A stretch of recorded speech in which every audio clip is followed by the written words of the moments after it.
Hi guys, आज हम लोग देखेंगे कि जेंगो प्रोजेक्ट कैसे आप होस्ट कर सकते हैं VPS होस्टिंग में, जहाँ पर हम लोग यूज़ करेंगे इंजनिक्स वेब सर्वर और जी यूनिकॉर्न इंटरफेस। जी यूनिकॉर्न कहिए या फिर गनीकॉर्न कहिए, जी यूनिकॉर्न कहिए, जो भी कहना कहिए, लेकिन वो हम लोग यूज़ करने वाले हैं। आगे देखिए, उससे पहले मैं आपसे रिक्वेस्ट करूँगा कि ये प्लेलिस्ट जरूर फॉलो कीजिए, जो कि है डोमेन एंड VPS होस्टिंग, जिसमें मैंने बताया हुआ कि VPS होस्टिंग कैसे आप परचेज कर सकते हैं, कैसे रिएक्ट जैसे होस्ट करते हैं, कैसे व्यू जैसे होस्ट करते हैं, कैसे इसको सिक्योर बनाते हैं, कैसे लारावेल होस्ट कर सकते हैं, कैसे अपाचे वेब सर्वर के साथ आप जेंगो को होस्ट कर सकते हैं, कैसे मतलब बहुत सारी चीज़ बताइए अनलिमिटेड। आप इसको पढ़ेंगे सीखेंगे तो आपको VPS में कभी भी कोई दिक्कत नहीं होगी, किसी भी तरह का प्रोजेक्ट आप होस्ट कर पाएंगे, ऑटोमेट कर पाएंगे। और फिलहाल के लिए मैं इसको क्लोज कर दूँ, इसका कोई काम नहीं। तो हम लोग यूज़ करने वाले हैं पर इंजनिक्स वेब सर्वर, जो इसका आप ऑफिशियल साइट ये देख सकते हैं।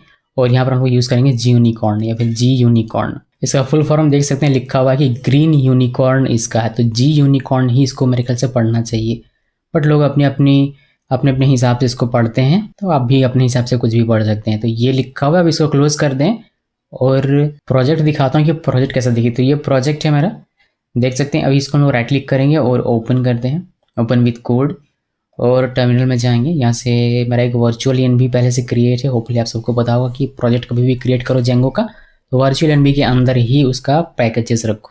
तो उसे एक्टिवेट करते हैं, वर्क ऑन मिनी ब्लॉग लिख के, इसी नाम का देखिए ब्रैकेट में आपको दिख रहा होगा मेरा वर्चुअल एनवी का नाम। अभी इसके बाद हम लोग यहाँ पर इसको रन करेंगे, तो पाइथन manage.py रन सर्वर लिख के एंटर प्रेस करते हैं और ये हमारा ओपन हो जाना चाहिए। जो प्रोजेक्ट आपको कुछ इस तरीके से देखने को मिलेगा। मिनी ब्लॉग है जिसमें आप ब्लॉग पोस्ट कर सकते हैं, साइन अप कर सकते हैं, साइन अप करके ऑथर बन सकते हैं, फिर आप लॉगिन कर सकते हैं, लॉगिन करके आप पोस्ट कर सकते हैं, एडिट कर सकते हैं पोस्ट को, वह सारा काम लिखा हुआ। अभी इस पर मैंने स्टैटिक फाइल जैसे कि आप देख सकते हैं CSS यूज़ हुआ है, जावास्क्रिप्ट यूज़ हुआ है, और जो इमेज है ये इमेज भी हुआ। तो ये सब क्या कहलाता है, स्टैटिक फाइल कहलाता है जेंगो में। तो स्टैटिक फाइल कैसे आप सर्व करेंगे ये भी आपको देखने को मिलेगा प्रोडक्शन में। फिर आप ये यूज़र अपलोडेड फाइल है, तो यूज़र अपलोडेड फाइल यानी कि जिसे हम लोग मीडिया फाइल्स कहते हैं जेंगो में। तो उस तरह की फाइल्स को कैसे हैंडल करते हैं, कैसे मैनेज किया जाता है प्रोडक्शन में, वो अभी आपको देखने को मिलेगा। तो इसको क्लोज करते हैं, इसका कोई काम नहीं है। और यहाँ से ये भी क्लोज कर देता हूँ। इसको करते हैं डीएक्टिवेट ओके, डीएक्टिवेट नहीं करते हैं हम लोग, इसको बस CLS कर देते हैं। तो यहाँ पर आ गए हम लोग। अभी इसमें देखते हैं इन स्टेप्स में क्या क्या लिखा है, उसके अकॉर्डिंग हम लोग चलेंगे। तो यहाँ पर लिखा हुआ है कि हाउ टू पॉइंट, आप इसमें जाइएगा, मैं आपको दिखा देता हूँ वरना आप कन्फ्यूज हो जाएंगे ये लिंक निकालो कहाँ से। तो गीकी शो 1 मेरे गिटहब पे अकाउंट पे जाना है, फिर geeky shows project, geeky shows notes इस वाले पे जाना है। जैसे इंजनिक्स का एक फोल्डर है, यहाँ पर क्लिक करना है, यहाँ आपको मिल जाएगा डेप्लॉय जेंगो इंजनिक्स। मैं बहुत जल्दी इसको अपनी वेबसाइट पर डाल दूंगा, ये पूरा जो भी देख रहे हैं, तो वहाँ से भी आप उसको चेकआउट कर पाएंगे। बट अभी उसमें टाइम है बिकॉज मैंने उसको ठीक किया हुआ नहीं है। जब करूँगा मैं आपको इन्फॉर्म कर दूंगा। अभी देखिए हाउ टू पॉइंट डोमेन, तो डोमेन पॉइंट करना भी सीखेंगे। डेप्लॉय कैसे करते हैं जेंगो प्रोजेक्ट को ये भी देखेंगे। कॉपी करने का 2 तरीका देखेंगे, एक डायरेक्टली कॉपी पेस्ट करेंगे, दूसरा गिटहब के थ्रू करेंगे। और यहाँ पर हम लोग यूज़ करेंगे जी यूनिकॉर्न और इंजनिक्स, और हमारा होस्टिंग है VPS होस्टिंग। तो चलिए जानते हैं कि what is Gunicorn. Gunicorn is a web server gateway interface, जिसे WSGI भी कहते हैं, which receives request send to the web server from a client and forwards them on to the Python application और web framework जैसे कि Flask हो या फिर जेंगो हो गया, in order to run the appropriate application code for the request. It basically provides a bridge to communicate between your web server and web application. देखिए होता ये है कि हमारा क्लाइंट रिक्वेस्ट भेजता है, हमारे वेब सर्वर के पास रिक्वेस्ट आया हमारा। अभी वेब सर्वर हमारे जेंगो एप्लीकेशन से डायरेक्ट कम्युनिकेट नहीं कर सकता, कुछ समझ में नहीं आता वेब सर्वर को, जो कि हमारे इस केस में इंजनिक्स है, उसको समझ में नहीं आता पाइथन का कोड, पाइथन का प्रोजेक्ट समझ में नहीं आता, उसे कम्युनिकेट वो नहीं कर सकता, ऐसा मान के चलिए।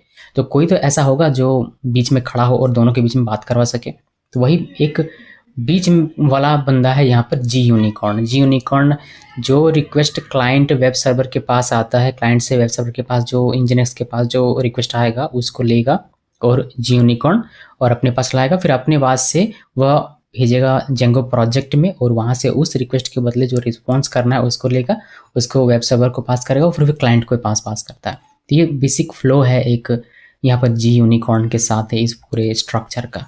ये क्लाइंट से आया वेब सर्वर पे, वेब सर्वर से गया जी यूनिकॉर्न पे, जी यूनिकॉर्न से चला गया आपका जेंगो प्रोजेक्ट। तो ये इंटरफेस का काम कर रहा है आपके वेब सर्वर और आपके प्रोजेक्ट के बीच का। आपके वेब सर्वर इंजनिक्स और आपका जो जेंगो का एप्लीकेशन है, इसके बीच इंटरफेस का काम करता है जी यूनिकॉर्न। समझ में आ गया कि जी यूनिकॉर्न क्या है, यहाँ पर क्या काम करने वाला है। अब आगे देखिए, on local machine go to your project folder then follow below instruction. तो हमें ओपन करना है टर्मिनल, अपने प्रोजेक्ट फोल्डर को पहले VS कोड में ओपन कर लीजिए, मेरा ऑलरेडी ओपन है।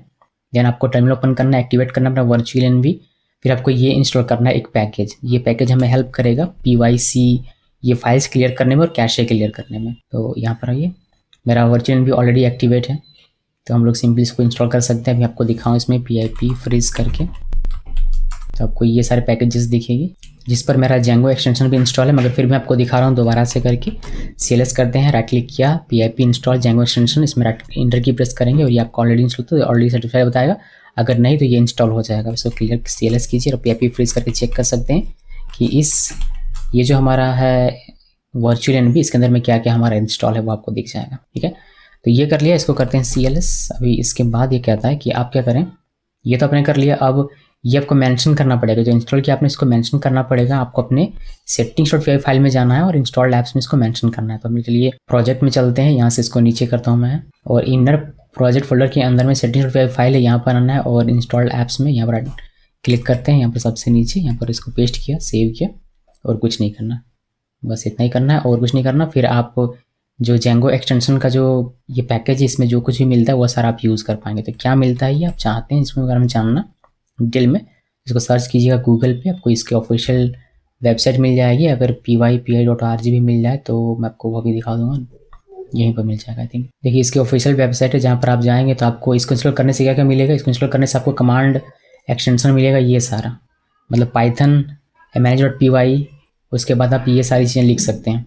जैसे क्लियर आपको करना हो कैश है तो उसके लिए ये लिख सकते हैं, क्लियर करना जॉब्स तो इसके लिए ये लिख सकते हैं, क्लियर PYC फाइल आपको क्लियर करना तो उसके लिए आप ये लिख सकते हैं पाइथन manage.py और clear_PYC। तो जितना भी PYC फाइल है वो सारा क्या पर क्लियर हो जाएगा, तो इसलिए हमने इसका यूज़ किया। इसका क्लोज करते हैं, इसको आप इस पैकेज मैनेजर में भी जाकर देख सकते हैं, सर्च कीजिए और ये आपको मिल जाएगा। यहाँ पर देखिए ये वाला, इसको इंस्टॉल कैसे करना है वह पता गया यहाँ पर, ऐसे इंस्टॉल करना है। इसको आपको जाकर यहाँ पर लिखने मेंशन करना पड़ेगा। यहीं से मैंने आपको एक्चुअली देख के और बताया, फिर क्या कुछ यहाँ पर एग्जांपल बता दिया है कि आप किस तरीके से कर सकते हैं। जैसे check template for rendering errors, तो ये सारा मतलब बहुत सारे हमें इसमें कमांड्स एक्स्ट्रा मिल जाते हैं, तो उसके लिए हम लोग इसका यूज़ करते हैं। बट हाँ यहाँ पर हम लोग इसको यूज़ कर रहे हैं कैशे क्लियर करने के लिए। इसको भी क्लोज करते हैं, ये काम हो गया, इसको भी हमने कर लिया। अब आप requirements.txt फाइल क्रिएट कर लीजिए, इसको कॉपी कीजिए। ये फाइल क्रिएट कर रहे हैं जिससे कि हमारे जो पैकेजेस है, जैसे कि हमारा पैकेजेस क्या क्या हमारा पैकेजेस है, इसको मैं आपको यहाँ पर दिखाऊँ PIP फ्रीज करके। ये देखिए PIP फ्रीज किया, तो ये जो पैकेजेस है इसका एक लिस्ट तैयार करेंगे हम लोग, जिससे कि प्रोडक्शन में हम लोग इसको ईजिली इंस्टॉल कर सकें। बिकॉज इस प्रोजेक्ट को रन करने के लिए ये सारी चीज़ें चाहिए, तो इसका एक लिस्ट बनाएंगे। तो लिस्ट बनाएंगे कैसे, लिस्ट बनाएंगे हम लोग इसका यूज़ करके PIP फ्रीज एंगल ब्रैकेट, फिर requirements.txt फाइल एंटर की प्रेस करेंगे। आप यहाँ पर एक फाइल दी जाएगी जिसपे जो भी पैकेजेस हमारा था वह सारा लिस्ट होकर मिल जाता है। तो बस इसी से सारा हम लोग इंस्टॉल कर लेंगे अपने प्रोडक्शन में जाके, यानी कि VPS में जाके बस। और इसमें क्या करना है और कुछ नहीं करना, हमें इसको डीएक्टिवेट कर लेना है और इसको हटा सकते हैं। इसको करते हैं डीएक्टिवेट वर्चुअल NB से, इसको करते हैं डिलीट और इसको क्लोज कर देते हैं, इसका कोई काम नहीं है। आगे ये कहता है कि आप अपने VPS में जाइए, वर्चुअल सर्वर प्राइवेट सर्वर पे VPS पे जाना है SSH का यूज़ करके। फिर वेरीफाई कीजिए कि Nginx है या नहीं, पाइथन है या नहीं, PIP है या नहीं, SQLite 3 है या नहीं और Git है या नहीं। अगर नहीं है तो इसमें से आप इंस्टॉल कर सकते हैं कुछ इस तरीके से। तो चलिए पहले इतना हम लोग वेरीफाई करते हैं। CMD ओपन करता हूँ मैं। CMD ओपन करने के बाद SSH राज लिख के मैं अगर इंटरफेस करूँगा तो मैं SSH राज, तो मैं लॉगिन कर जाऊँगा अपने रिमोट सर्वर पे। ऐसा मैंने कॉन्फ़िगरेशन करके रखा हुआ है कि सिर्फ SSH राज लिखने से मुझे उस पर एंट्री मिल जाती है। इसे कैसे करते हैं मैंने बताया हुआ सेपरेटली। इसको करते हैं क्लियर और अपने Ubuntu ऑपरेटिंग सिस्टम के अंदर है। यहाँ पर मुझे चेक करना है कि Nginx है या नहीं, तो Nginx मेरा है। उसके बाद आपको चेक करना है पाइथन है या नहीं, पाइथन वर्जन देखिए पाइथन 3.10 है हमारा। फिर आपको चेक करना है कि PIP है या नहीं, तो PIP हमारा नहीं होगा आई बिलीव। देखिए PIP नहीं है। उसके बाद गिट देखना है कि गिट है या नहीं, तो गिट भी हमारा नहीं होगा। और SQLite 3 में मिल जाता है पाइथन के साथ ही, तो ये हमारा होगा। आप चाहें तो कुछ वेरीफाई कर सकते हैं। उसके लिए आपको ये कॉपी करना पड़ेगा यहाँ से यहाँ तक का, तो लिखे कौन तो कॉपी कर लिया और ठीक से कॉपी नहीं हुआ, वापस से कॉपी करते हैं, पेस्ट करते हैं और इंटर की प्रेस करेंगे तो आपको यहाँ पर दिख जाएगा 3.37.2 हमारा SQLite 3 का वर्जन है। बस ये कर लिया। अब जो चीज़ें नहीं है उसको इंस्टॉल कीजिए। इंस्टॉल करने के लिए आपको हमारा sudo apt अपडेट पहले, और पासवर्ड मांगे तो पासवर्ड लिखना है और फिर इंटर की प्रेस कीजिए और थोड़ा सा समय लेगा इसको अपडेट करने में। अपडेट हो गया। अभी आप इसको अपग्रेड कर लीजिए, sudo apt अपग्रेड, और ये अपग्रेड वाई लिख के इंटर प्रेस करना है। ये हो गया। अभी हमारे पास PIP नहीं था तो हम लोग PIP इंस्टॉल करेंगे और गिट इंस्टॉल करेंगे। उसके लिए मैंने बताया Nginx है, पाइथन है, PIP नहीं, तो उसके लिए आप इसको कॉपी कीजिए और यहाँ ये फिर पेस्ट कीजिए और इंटर की प्रेस कीजिए। वाई का है तो वाई देना है, इंटर की प्रेस करना है और थोड़ा सा समय इसको दीजिए, ये इंस्टॉल कर देगा आपके सिस्टम में। ये इंस्टॉल हो गया, आप इसको चेक कर सकते हैं। PIP वर्जन करेंगे तो आपको PIP का वर्जन दिख जाएगा। देखिए 22.0.2 हमारा हो चुका है। उसके बाद आपको गिट इंस्टॉल करना है, तो उसके लिए आप इसको कॉपी कीजिए। कॉपी करने के बाद आप यहाँ ये और राइट क्लिक करके पेस्ट करते हैं, इंटर की प्रेस करते हैं। वाई लिखे तो वाई लिखना है, इंटर की प्रेस करना है और ये भी हमारा इंस्टॉल हो जाएगा। इंस्टॉल हो गया। अब इंस्टॉल करने के बाद आपको देखना है कि वर्चुअल एनवी आपके इस सिस्टम में है या नहीं, तो उसको चेक करने के लिए आप PIP लिस्ट कर सकते हैं। इसको क्लियर करते हैं पहले और यहाँ पर कीजिए PIP लिस्ट। यहाँ पर आपको अगर वर्चुअल एनवी दिख जाता है तो फिर बढ़िया, अगर नहीं दिख रहा है, जैसे मुझे नहीं दिखा, तो मुझे इसको इंस्टॉल करना पड़ेगा। उसके लिए मैंने यहाँ पर लिखा है कि sudo PIP install virtual env, ये लिखना है। इंटर कॉपी कीजिए, इसको पेस्ट कीजिए और इंटर की प्रेस कीजिए और ये आप कर पाएंगे। देखिए sudo PIP इंस्टॉल किया और ये इंस्टॉल हो गया। अभी आप इसको PIP लिस्ट करेंगे तो ओके, PIP लिस्ट करना है, P लिस्ट नहीं करना, PIP लिस्ट। तो आपको यहाँ पर वर्चुअल ENV दिख जाएगा, ये वाला पैकेज जिससे हम लोग वर्चुअल ENV क्रिएट करेंगे यहाँ पर अपने Ubuntu ऑपरेटिंग सिस्टम के अंदर में। यहाँ पर वर्चुअल ENV रैपर काम नहीं करता, वो सिर्फ विंडोज़ के लिए होता है, इसलिए लोग यहाँ पर वर्चुअल ENV का ही यूज़ करेंगे। तो यह हमें और हमें चेक करना है कि हमारा Nginx वेब सर्वर रनिंग और एक्टिव स्टेट में है या नहीं। जिसके लिए sudo सर्विस Nginx स्टेटस लिखिए, एक्टिव एंड रनिंग है, Ctrl+C प्रेस करके इससे बाहर आइए। फिर आप देखिए कि क्या आपके पोर्ट अलाउड है या नहीं, उसके लिए आप इसको कॉपी कर सकते हैं और यहाँ पर आइए, पेस्ट कीजिए, इंटर की प्रेस कीजिए। देखिए हमारा 80 और 443 ये पोर्ट हमारा अलाउ होना चाहिए, जो कि है 80 है HTTP के लिए और 443 HTTPS के लिए। तो ये है, इसको क्लियर कीजिए और वापस से आते हैं अपने इंस्ट्रक्शन पे। अभी इसे एग्जिट कर जाना है बिकॉज इसका काम हो चुका है, वरना ये वैसे भी टर्मिनेट हो जाएगा अगर इसमें लोग एक्टिव नहीं रहेंगे। तो एग्जिट कर जाते हैं और इसके बाद में देखेंगे कि और क्या करना है। लेकिन अभी के लिए हमने क्या किया, हमने चेक किया कि कौन कौन सा सॉफ्टवेयर रिक्वायर्ड है Django प्रोजेक्ट को डिप्लॉय करने के लिए, वह सब हमने चेक किया और वह सब हमने इंस्टॉल वगैरह भी कर लिया। अब इसमें हमारा मेन काम रहेगा दूसरा, अपने डोमेन को पॉइंट करवाना। अपने डोमेन को इस VPS में पॉइंट करवाना है। VPS में यूज़ कर रहा हूँ होस्टिंगर का, जैसे कि आप लोग देख सकते हैं। अगर आप होस्टिंगर से कोई भी सर्विस परचेज करना चाहते हैं तो कमेंट में एक लिंक दे दूंगा, उस लिंक को क्लिक करके अगर परचेज करें तो 20% का एक्स्ट्रा डिस्काउंट मिलेगा। यानी कि जो ऑफर है वो तो मिलेगा ही, साथ में एक्स्ट्रा मिलेगा 20% का डिस्काउंट। सो लिंक को क्लिक करके परचेज कीजिएगा। अभी यहाँ पर आते हैं, मैनेज में क्लिक कर दें और यहाँ पर आपको IP दिख जाएगी, बिकॉज ये IP हमें चाहिए। मैं एक बार रिफ्रेश कर लेता हूँ इसको, समथिंग वेंट रॉन्ग क्यों बताया। सो ये IP हमें यूज़ करनी पड़ेगी, या फिर आप यहाँ से, ये भी सेम IP, दोनों जगह सेम ही लिखा हुआ है। हमें डोमेन पे जाना है बिकॉज यहाँ लिखा हुआ है कि log in to your domain provider website. हमें डोमेन मैंने परचेज किया हुआ है बिग रॉक से, तो बिग रॉक पे मैंने लॉग इन किया। यहाँ पर मेरा डोमेन, इस पर क्लिक करना है। उसके बाद आपको यहाँ पर मैनेज DNS में जाना है। मैनेज DNS में देखिए यहाँ नीचे मैनेज DNS में जाने से पहले आप एक चीज़ चेक कीजिएगा कि इसका नेम सर्वर डिफ़ॉल्ट रहना चाहिए। ये डिफ़ॉल्ट नेम सर्वर रहना चाहिए बिग रॉक का, सभी यूज़र के लिए सेम रहता है। अगर आपने बिग रॉक से परचेज किया तो आप यही नेम सर्वर उसमें लिख सकते हैं, अगर नहीं है उस केस में, बिकॉज ये डिफ़ॉल्ट रहेगा तभी आपका ए रिकॉर्ड प्रोपेगेट होगा, वरना नहीं होगा।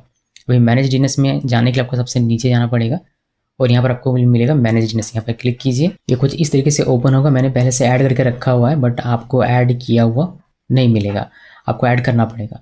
उसके लिए आप क्या करेंगे, A records, add a record, इस बटन पर क्लिक करेंगे। यहाँ पर क्लिक करने के बाद जैसे कि मैंने यहाँ पर कहा होगा कि आपको 2 ए रिकॉर्ड ऐड करने हैं, जिसपे होस्ट नेम पे आप ऐड सिंबल और www लिखेंगे 2 बार अलग अलग, और रिमोट सर्वर की IP लिखेंगे। इस तरीके से 4 टाइम्स ए आपको ऐड करना पड़ेगा 2, उसमें IPv6 आपको लिखना पड़ेगा। कैसे लिखेंगे वो देखिए। तो यहाँ पर आपको आना है, कहाँ पर आपको आना है, यहाँ पर आना है। यहाँ पर ये फॉर्म हमने ओपन किया था, होस्ट नेम में यहाँ पर ऐड सिंबल लिखिए और यहाँ पर IP चाहिए सर्वर की, जो मैंने आपको बताया कि अब यहाँ से ले सकते हैं। इसको कॉपी करना है। कॉपी करने के बाद यहाँ पर आइए और यहाँ पर पेस्ट कीजिए और ऐड रिकॉर्ड पे क्लिक कीजिए। जैसे ऐड रिकॉर्ड पे क्लिक करेंगे आपको यहाँ पर ये लिस्ट होकर दिख जाएगी कुछ इस तरीके से, sonamkumar.com और ये वाली IP सर्वर की। फिर से ऐड रिकॉर्ड पे क्लिक करना है, ये फॉर्म दोबारा से आपका ओपन हो जाएगा। अब की बार यहाँ पर आपको www लिखना पड़ेगा, IP आपकी सेम वही रहेगी और ऐड रिकॉर्ड पे क्लिक करना है। 2 रिकॉर्ड आपको ऐड होकर यहाँ पर दिख जाएगा कुछ इस तरीके से। उसी तरीके से 4 टाइम्स ए रिकॉर्ड पे जाना है और सेम उसी तरीके से ऐड 4 टाइम्स ए रिकॉर्ड बटन पे क्लिक करना है और यहाँ पर ऐड सिंबल लिखना है। फिर यहाँ पर आपको अपनी IPv6 लिखनी पड़ेगी, जो कि यहाँ पर आपको मिलती है। देखिए IPv6, इसको कॉपी करेंगे आप।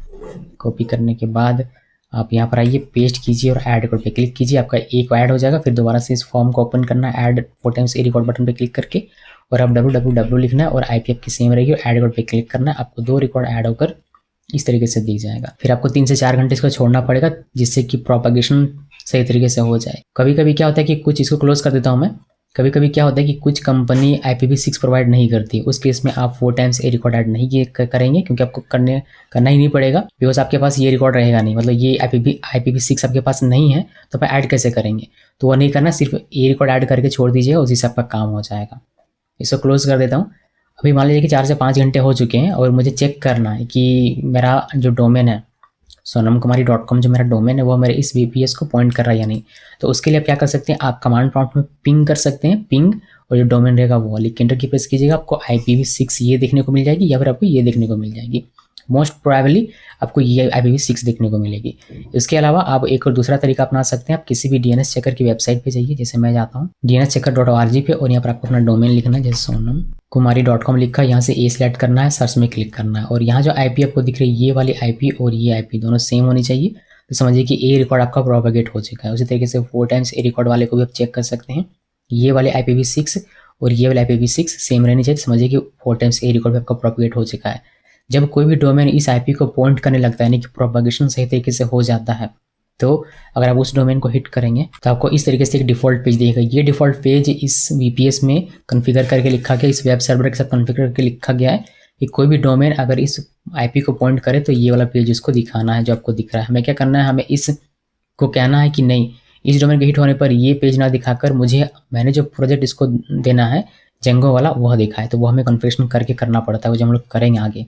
लेकिन अभी के लिए हमारा डोमेन पॉइंट हो चुका है और ये डोमेन पॉइंट का काम यहाँ पर समाप्त हो जाता है। अब नेक्स्ट हमारा है पढ़ाओ कि कॉपी कैसे करेंगे प्रोजेक्ट को। प्रोजेक्ट अभी हमारा लोकल मशीन पे, जैसे कि हमारा ये मेरे विंडोज़ मशीन पे है, देख सकते हैं ये हमारा प्रोजेक्ट। इसको मुझे रिमोट सर्वर पे यानी कि VPS पे लेके जाना था। अभी तुम लोग होस्ट करेंगे तो उस पर लेकर जाने के लिए 2 तरीके हैं, पहला है यूजिंग कमांड प्रॉम्प्ट और दूसरा हमारा है यूजिंग गिटहब। तो पहले मैं आपको ये दिखाता हूँ, फिर मैं आपको गिटहब भी दिखाऊंगा।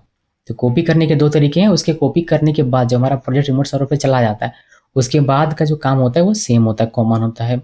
चाहे आपने कॉपी गिटहब का यूज़ करके किया हो या फिर कमांड प्रॉम्प्ट का यूज़ करके किया हो या फिर और भी तरीके होते हैं, जैसे फाइलज़िला यूज़ करते हैं तो उसको भी करके किया हो तो उससे भी कोई फ़र्क नहीं पड़ता। आपका यहाँ इसके नीचे का जो स्टेप रहेगा ये कॉमन रहेगा सभी के लिए। बस अलग अलग तरीका क्या, अलग अलग तरीका ये है कि आप लोकल से रिमोट पे कैसे लेके जाते हैं, डायरेक्टली कॉपी पेस्ट करके या फिर गिटहब के थ्रू या फिर फाइलज़िला का यूज़ करके। तो देखिए मैं आपको कमांड प्रॉम्प्ट का पहले दिखाता हूँ। On local Windows machine make your project folder a zip file. तो हम लोग WinZip का यूज़ करेंगे इसको जिप बनाने के लिए। ये हमारा प्रोजेक्ट, इसमें राइट क्लिक करते हैं, ऐड टू जिप, इसमें क्लिक करेंगे, ये हमारा जिप बन जाएगा। 700 लगभग KB का है, ज़्यादा बड़ा है नहीं। उसके बाद कहता है कमांड प्रॉम्प्ट ओपन कीजिए और इसका यूज़ कीजिए कॉपी करने के लिए। तो हम इसको कॉपी करते हैं और यहाँ पर आया मैं, और ये मेरा D ड्राइव के अंदर है। अभी मैं आपको इसमें दिखाऊँ, ये मेरा CD VPS ट्यूटोरियल के अंदर में DJ नाम का एक फोल्डर होगा और यहाँ पर ये हमारा प्रोजेक्ट हुआ। देखिए ये वाला प्रोजेक्ट है, इसको CLS करते हैं, DIR करते हैं। देखिए ये हमारा प्रोजेक्ट है। अभी SCP कमांड का यूज़ करेंगे, SCP-port-P कैपिटल में, और यहाँ रिमोट सर्वर का पोर्ट लिखना है। फिर प्रोजेक्ट का नाम क्या है वह, जैसे miniblock.zip है तो वह लिख दिया, और यहाँ राज हमारा ये यूज़र नेम हो गया रिमोट सर्वर का, और यहाँ पर रिमोट सर्वर की IP लिखनी जो कि ये नहीं है, तो इसको हटाइए। और रिमोट सर्वर की IP मुझे मिल जाएगी यहाँ से, ये देखिए। इसको मैं करता हूँ कॉपी, यहाँ पर पेस्ट कर दिया, और यहाँ कॉलन लिखा। कॉलन का मतलब ये होता है कि राज का जो होम होगा उस पर आपको ये पेस्ट करने की, home/home/राज में ये हमारा कॉपी करके पेस्ट होगा, उस जगह पे जाके पेस्ट होगा। आपका अगर कोई स्पेसिफिक फोल्डर हो तो आप यहाँ पर लिख सकते हैं। जैसे इससे आपको मिलेगा क्या, यहाँ से इस चीज़ से /home/राज, ये इतना तक का मिल जाएगा।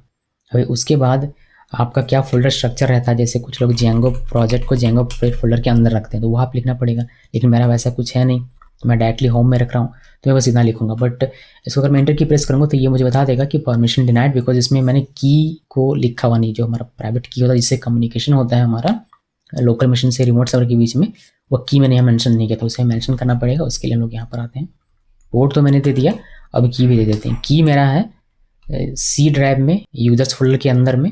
फिर अब अपने यूज़र में जाइएगा, फिर उसके अंदर आपको .ssh फोल्डर मिलेगा, उसके अंदर आपको आपका की दिख जाएगा, तो वही मेंशन करना है कि टिल्ट लिखा, फिर / देन यहाँ .ssh फोल्डर, और इसके अंदर में हमारा एक की है राज ED25519, ये लिख दिया, और फिर ये हमारा कॉपी हो जाएगा। एंटर की प्रेस करेंगे तो ये कॉपी हो जाना चाहिए।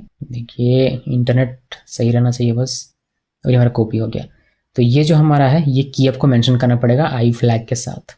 ये कहाँ पर है अगर मैं आपको दिखाऊं अपने सिस्टम पे, देखिए सी ड्राइव, यहाँ से यूज़र्स में आना है, फिर यूज़र से जो भी आपका यूज़र नेम होगा, जब मेरे केस में आर है तो आर के अंदर, और यहाँ डॉट एस फोल्डर के अंदर में ये वाला मैंने लिखा था, जो मेरा प्राइवेट की होता है उसको लिखना होता है, तो वही मेंशन हमने यहाँ पर किया हुआ है। फिर ये कम्युनिकेशन कर पाता है इस की का यूज़ करके, और फिर हमारा कॉपी करके पेस्ट कर देता है कि रिमोट सर्वर पे। इसको आप चेक कर सकते हैं बिकॉज आपका हो चुका है। यहाँ पर आइए, कॉपी हो गया। अब आप जाइए रिमोट सर्वर पे और अनजिप कर लीजिए उसको, बिकॉज जिप तो हमें रखना नहीं है, हमें अनजिप करके फोल्डर चाहिए, प्रोजेक्ट फोल्डर चाहिए। इसको CLS करते हैं, SSH रिमोट सर्वर के अंदर चलते हैं और फिर यहाँ पर LS करेंगे तो आपको दी जाएगा, देखिए जिप जो कॉपी करके पेस्ट किया था वो यहाँ पर है, आप इसको अनजिप कर सकते हैं, miniblock.zip, और ये आपका हो जाएगा अनजिप। फिर आप LS करके देखिए आपका प्रोजेक्ट आ गया। आप इसको रिमूव कर दीजिए, sudo और rm-r और miniblock.zip, पासवर्ड मांगे तो पासवर्ड दे देना है और ये आपका रिमूव हो जाएगा। सिर्फ आपका रहेगा क्या, प्रोजेक्ट फोल्डर। अब आप अगर इसी तरीके से कॉपी करना चाहते हैं SCP का यूज़ करके डायरेक्ट रिमोट, लोकल से रिमोट पे, मतलब गिटहब आपको यूज़ नहीं करना है, तो आपका प्रोजेक्ट आ चुका है यहाँ पर। अब आप क्या करेंगे, अब आपको फॉलो करना है यहाँ से इस पूरे गिटहब सेक्शन को, ये वाला गिटहब सेक्शन इसको छोड़ दीजिएगा यहाँ तक, आपको यहाँ से फॉलो करना था, यहाँ से फॉलो करते जाइए नीचे, और फिर आप बिना गिटहब के इसको कर पाएंगे डिप्लॉय। आपको ये सब कुछ करने की आवश्यकता नहीं पड़ेगी, यहाँ से बस नीचे आपको फॉलो करते जाना है, करते जाना है और करते ही जाना है। बस आपको ये वाला नहीं करने को मिलेगा, ठीक है, इसके नीचे ये दो चीज़ें नहीं मिलेगी, बाकी आप यहाँ तक फॉलो करते जाइए, फिर आपका ये डिप्लॉय हो जाएगा बिना गिटहब के। लेकिन गिटहब के थ्रू करना है तो देखिए कि गिटहब का यूज़ करके कैसे आप अपने प्रोजेक्ट को लोकल से रिमोट पर डाल सकते हैं। तो यहाँ पर वापस आ गया मैं, यूजिंग गिटहब अब मैं आपको दिखाऊंगा। तो उसके लिए पहले ये मैं हटा देता हूँ, तो सेम रखेंगे तो मतलब ये ऑलरेडी है, अब फिर से आएगा यही इसी नाम से तो ओवरराइट होगा, तो उससे अच्छा है कि इसको हटा देते हैं, बिकॉज एक ही हमें रखना है।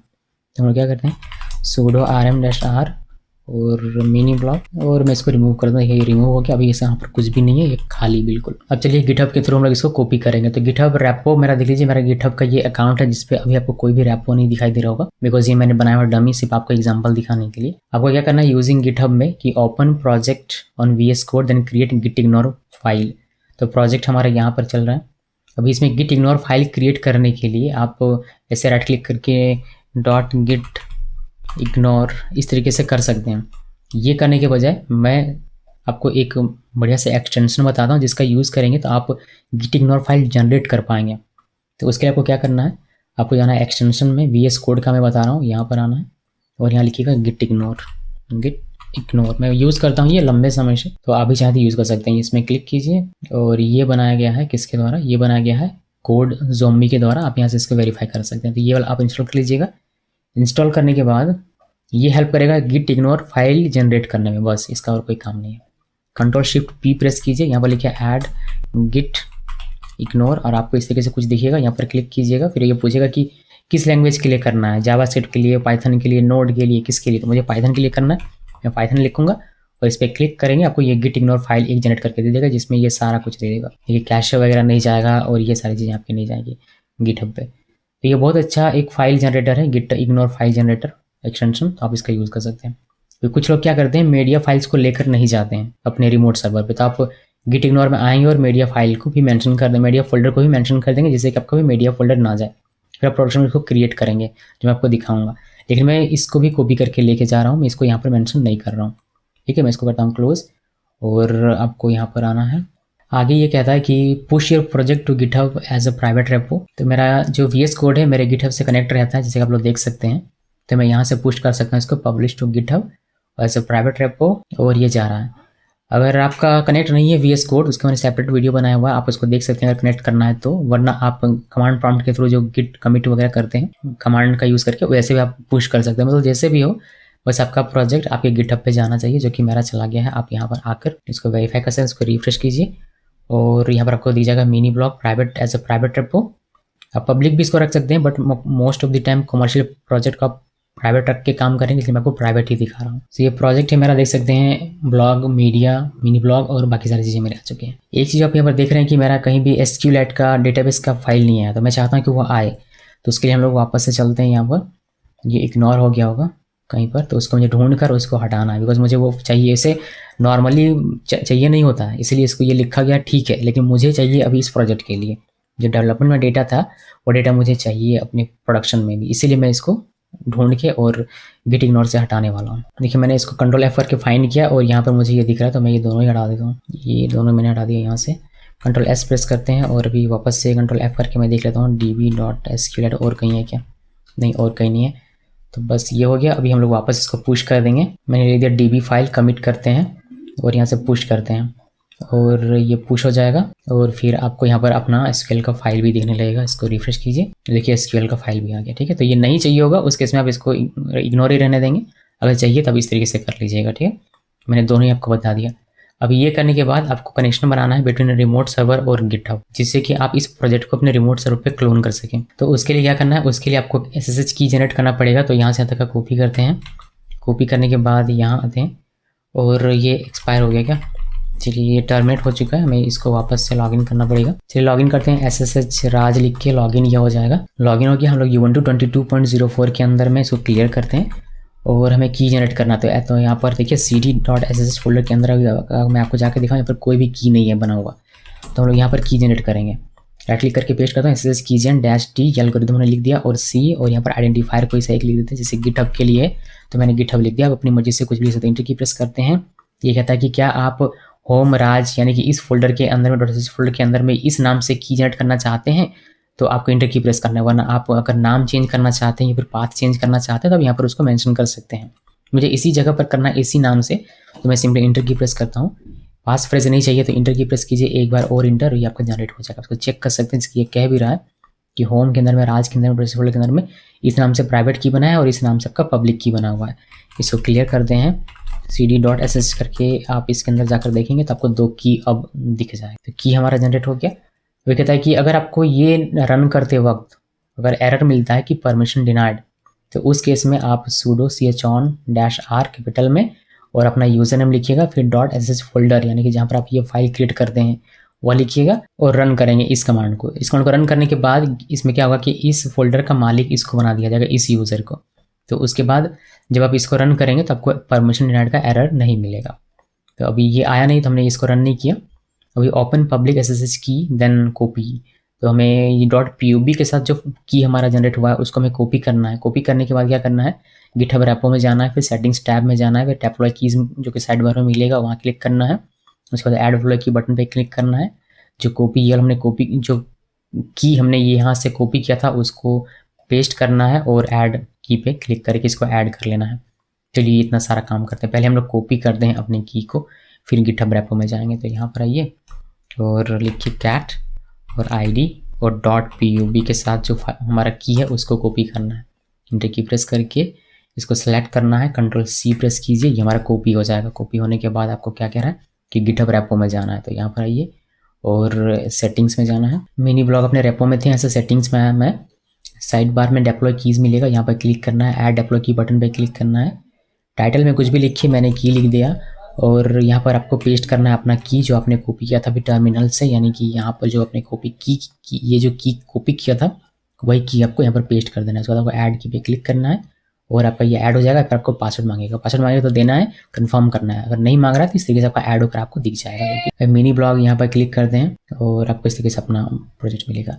अब इसमें क्या कहता है कि क्लोन अब ये ऐड हो गया कि हमारा अब हमारा कम्युनिकेशन हो सकता है हमारे रिमोट सर्वर से गिटहब के बीच में, तो क्लोन कर सकते हैं। तो क्लोन कीजिए प्रोजेक्ट को। इसके लिए आपको क्या करना पड़ेगा, गिट क्लोन लिखना है और अपना SSH का पाथ लिखना है जो भी आपका रेपो होगा उसका। तो हमारा ये यहाँ पर आना है, फिर कोड पे और यहाँ से SSH टैब में फिर इसको कॉपी कर लीजिए, इस वाले लिंक को कॉपी कर लिया मैंने। आपको टर्मिनल में जाना है, यहाँ नहीं क्लोन करना तो इससे बाहर आते हैं, यहाँ पर क्लोन करना है। इसको क्लियर करते हैं, PWD करके दिखाऊँ तो हम लोग कहाँ पर हैं, /home/राज के अंदर है। यहाँ पर हमारा प्रोजेक्ट फोल्डर आएगा। अभी आप क्या करेंगे, गिट क्लोन ये लिखिए और जो कॉपी किया था उसको पेस्ट करना है, इंटर की प्रेस करना है। अगर ये यस कहे तो यस लिखना है, इंटर की प्रेस करना है और थोड़ा सा टाइम दीजिए। इसको क्लोन करने में थोड़ा सा टाइम लगता है और क्लोन हो गया। अभी LS करेंगे आपको अपना प्रोजेक्ट फोल्डर दिख जाएगा। यहाँ पर देखिए, इसको CD करके इसके अंदर चलते हैं और क्लियर करते हैं। यहाँ पर आपको अपना प्रोजेक्ट दिख जाएगा कुछ इस तरीके से। आप PWD करके देखेंगे, आपको मिलेगा कि होम के अंदर में, राज के अंदर में मिनी ब्लॉग ये आपका अभी प्रेजेंट वर्किंग डायरेक्टरी है। तो ये सारी चीज़ें मिलती हैं। ब्लॉग मिल गया, ये फाइल, ये SQL मिल गया, manage.py मिल गया, मीडिया फाइल सारा आ चुका है, मिनी ब्लॉग आ चुका है और ये हमारा required.txt भी आ चुका है। तो ये दूसरा तरीका हुआ कॉपी करने का, कि अल्टीमेटली हमने किया कि अपना जो लोकल मशीन पे हमारा प्रोजेक्ट था उसको हम रिमोट सर्वर पे लेकर आए बस गिटहब का यूज़ करके। तो ये आ चुका है। अब आप जो कॉमन स्टेप्स होगा उसको फॉलो करेंगे। तो इसको क्लियर करते हैं, और जो कॉमन स्टेप्स है यहाँ से शुरू होता है हमारा। चाहे आपने कॉपी किसी भी तरीके से किया हो, अब यहाँ से आपको फॉलो करना है। और क्या करना है, आपको अपना एक वर्चुअल एनवी क्रिएट करना है। उसके लिए आप प्रोजेक्ट फोल्डर के अंदर जाइए, मैं अंदर ही हूँ। उसे तो वर्चुअल एनवी लिखना है और एनवी का नाम लिखना है जिस भी नाम से आप अपना वर्चुअल एनवी क्रिएट करना चाहते हैं। तो मैं वर्चुअल एनवी एमबी नाम से क्रिएट करूँगा। तो मैंने इसको कॉपी किया, पेस्ट करते हैं वर्चुअल एनवी एमबी, इंटर की प्रेस करते हैं, ये वर्चुअल एनवी लिखना है और एमबी मेरे वर्चुअल एनवी का नाम है। तो ये क्रिएट हो गया। अब इसको एक्टिव करना पड़ेगा। एक्टिव करने के लिए आपको क्या लिखना पड़ेगा, यहाँ पर मैंने बताया है कि एक्टिवेट योर वर्चुअल एनवी। इसके लिए आपको लिखना पड़ेगा सोर्स वर्चुअल एनवी का नाम, फिर इसके अंदर में एक बिन है और एक्टिवेट फाइल, इसको रन करना होता है। तो सोर्स एमबी मेरे वर्चुअल एनवी का नाम है, बिन लिखा एक्टिवेट। तो इसको कॉपी करते हैं और यहाँ पर रन कर देता हूँ मैं। ये मेरा एक्टिव हो जाएगा। आप देख सकते हैं ब्रैकेट में आपको दिखाई देगा ये हो चुका। अभी इसको क्लियर कर लेता हूँ मैं एक बार, और यहाँ आते हैं नीचे। उसका क्या करना है, जो डिपेंडेंसीज है सारे के सारे इंस्टॉल करने हैं। जो पैकेजेस है वो इसको कॉपी कीजिए। पैकेजेस कहाँ पर है, पैकेजेस है मेरा इस requirements.txt फाइल के अंदर में, जो मैंने आपको दिखाया था डेवलपमेंट में जनरेट करके, ये वाला यहाँ पर सारा है। तो इसी को हमें एक एक करके इंस्टॉल करना है, जिसके लिए इसको हम लोग कमांड के थ्रू करते हैं, जो कि है ये pip इंस्टॉल। और इसके अंदर में जाओ और एक एक जो भी लिखा है सभी को इंस्टॉल कर दो मेरे लिए इस env के अंदर में। तो सिंपली इंटर की प्रेस करते हैं और ये एक एक करके सबको इंस्टॉल करना शुरू कर देगा। और देखिए मेरा सारा इंस्टॉल हो चुका है, इंस्टॉल हो गया। एक ये अच्छी बात है। अभी हम लोग जी यूनिकॉर्न यहाँ पर यूज़ करने वाले हैं, तो हमें इंस्टॉल करना पड़ेगा। तो अपने env के अंदर ही रहना है, और ये प्रोजेक्ट बेसिस पर हम लोग इंस्टॉल कर रहे हैं। तो env के अंदर है और यहाँ पर राइट क्लिक करेंगे तो ये पेस्ट हो जाएगा pip इंस्टॉल जी यूनिकॉर्न। इंटर की प्रेस कीजिए और ये हमारा इंस्टॉल हो जाएगा कुछ इस तरीके से। अब चेक कर लीजिए कि क्या क्या आपका इंस्टॉल हुआ, आप चेक कर सकते हैं। अगर आप pip फ्रीज, ये क्या लिख दिया भाई, pip फ्रीज ऐसे लिख इंटर की प्रेस करेंगे तो आपको दिख जाएगा कि ये पैकेजेस इंस्टॉल हुई हैं इस env के अंदर में, यानी कि इस प्रोजेक्ट को चलाने के लिए ये सारे पैकेजेस चाहिए। तो हमने वो सारे इंस्टॉल कर लिए हुए हैं। देखिए जेंगो एक्सटेंशन हमारा था वो हमारा आ चुका है, जेंगो आ चुका है, फिर पिलो आ चुका है, बाकी सपोर्टिव है। और अभी हमने ये जी यूनिकॉर्न किया 20.1 जो अभी तक का लेटेस्ट है वो हमने यूज़ किया हुआ है। उसके बाद आप इसको डीएक्टिवेट कर सकते हैं, बिकॉज इसका अभी के लिए कोई काम नहीं है। तो आप यहाँ पर डीएक्टिवेट लिख के इंटर की प्रेस कीजिए, आपका वर्चुअल एनवी से ये बाहर चला आएगा। करने की आवश्यकता नहीं है, मगर फिर भी हमने कर लिया। और उसके बाद ये कहता है कि अब आपको क्या करना है, अब आपको एक सिस्टम सॉकेट फाइल क्रिएट करना है जी यूनिकॉर्न के लिए। और ये फाइल आपको क्रिएट करनी है ETC सिस्टम डी सिस्टम के अंदर में। तो इसको हम लोग कॉपी करते हैं और इसके अंदर पहले जाके दिखाता हूँ। तो हम लोग CD करेंगे और यहाँ पर पेस्ट करते हैं ETC सिस्टम डी सिस्टम के अंदर में, और यहाँ पर आप LS करेंगे तो आपको दिखेगा इतनी सारी फाइल्स, जहाँ पर हमें अपना फाइल भी एक क्रिएट करना है हमारे इस प्रोजेक्ट के लिए। तो अगर मल्टीपल जेंगो प्रोजेक्ट रहे तो आपको यही चीज़ें मल्टीपल टाइम्स करनी पड़ेगी। मतलब एक प्रोजेक्ट के लिए आप पूरा फॉलो कर रहे हैं, फिर शुरू से आप सेम फॉलो कीजिएगा। तो 2 प्रोजेक्ट 3 प्रोजेक्ट जितना भी आपको करना हो आप आराम से कर सकते हैं। मैंने इस तरीके से इसको स्टेप्स को बनाया हुआ है कि कोई अगर मल्टीपल प्रोजेक्ट्स भी करना चाहे तो ईजिली कर सकता है। क्योंकि लोग बाद में पूछते हैं कि अगर 2 जेंगो प्रोजेक्ट होगा तो कैसे करेंगे। तो आपको क्या करना है, सिंपली शुरू से फॉलो करते जाइए पूरा स्टेप। आप 2, 4, 10, 20 जितना चाहें उतना आप कर सकते हैं अपने इस VPS में, इन्हीं स्टेप्स को फॉलो करते हुए। तो यहाँ पर हमें एक फ़ाइल क्रिएट करना है sudo nano, और फाइल का नाम रखेंगे, ये मैंने बताया होगा कि फाइल का नाम आपको रखना है अपना डोमेन .gunicorn.socket। आप ये जो देख रहे हैं योर डोमेन .gunicorn, ये इसकी जगह पर आप कुछ भी लिखिए, कोई फ़र्क नहीं पड़ता। और कहीं भी अगर ये आगे यहाँ कहीं भी मेंशन है ये कि योर डोमेन .gunicorn, तो वहाँ पर आप अपनी मर्जी से कुछ भी लिख सकते हैं। ऐसा ज़रूरी नहीं है कि डोमेन ही लिखना है और .gunicorn ही लिखना है। अपनी मर्जी से कोई भी नाम लिखिए वो चलेगा, लेकिन जहाँ जहाँ भी ये मेंशन है वहाँ आपको सेम लिखना है। यानी कि ऐसा नहीं कि यहाँ पर अगर मैंने लिखा sonamkumari.com.gunicorn इसका नाम, और फिर यहाँ पर जब मुझे लिखने के लिए ये कह रहा है तो यहाँ पर मैं कुछ और लिख दूँ, ऐसा नहीं। या फिर यहाँ मुझे अगर कहीं पूछ रहा है, जैसे यहाँ पर पूछ रहा है, तो मैं यहाँ पर कुछ और लिख दूँ, नहीं। मेरे कहने का क्या मतलब है कि एक बार अगर आपने डिसाइड कर लिया कि आप अपने सॉकेट फाइल का क्या नाम रखते हैं, तो जहाँ जहाँ भी .socket आप लिख रहे हैं वहाँ आपको सेम यही नेम मेंशन करना है। उसी तरीके से सर्विस फाइल जब हम लोग आगे क्रिएट करेंगे तो उसका भी एक नाम रखेंगे, सेम यही नाम, और जहाँ जहाँ भी आप .service मेंशन करेंगे वहाँ पर आपको सेम नाम रखना है, ठीक है। तो आज ये नाम रखा, फिर कल कहीं किसी और जगह पर कुछ और नाम रख दिया, वैसा नहीं करना है। आप सिंपली पूरे स्टेप को फॉलो करते हुए जाइए आप इसको डिप्लॉय कर पाएंगे। तो हमारा ये नाम रहेगा। मैंने इसको कॉपी किया और मैं यहाँ था sudo nano करके, इसमें देखिए sonamkumari.com gunicorn। जैसे कि मैंने बताया कि इस जगह पर आप कोई भी नाम रख सकते हैं अपनी मर्जी से। मैंने डोमेन रखा बिकॉज मैं समझता हूँ कि कल को अगर मैं फिर से एक प्रोजेक्ट लेकर आता हूँ डिप्लॉय करने के लिए तो उसका एक अपना डोमेन होगा, तो यूनिक नेम हो जाएगा, कॉन्फ्लिक्ट नहीं होगा। बहुत लोग प्रोजेक्ट नेम लिखते हैं, तो आप प्रोजेक्ट का नाम भी रख सकते हैं, कोई उसमें फ़र्क नहीं पड़ेगा। अब इंटर की प्रेस करते हैं और अगर ये पासवर्ड मांगे तो आपको पासवर्ड देना है यहाँ पर, और ये हमारा ओपन हो जाएगा एडिटर पे। अभी आपको क्या करना है, यहाँ पर आपको करना है, यहाँ पर इस पूरे को कॉपी कीजिए एग्जाम्पल को।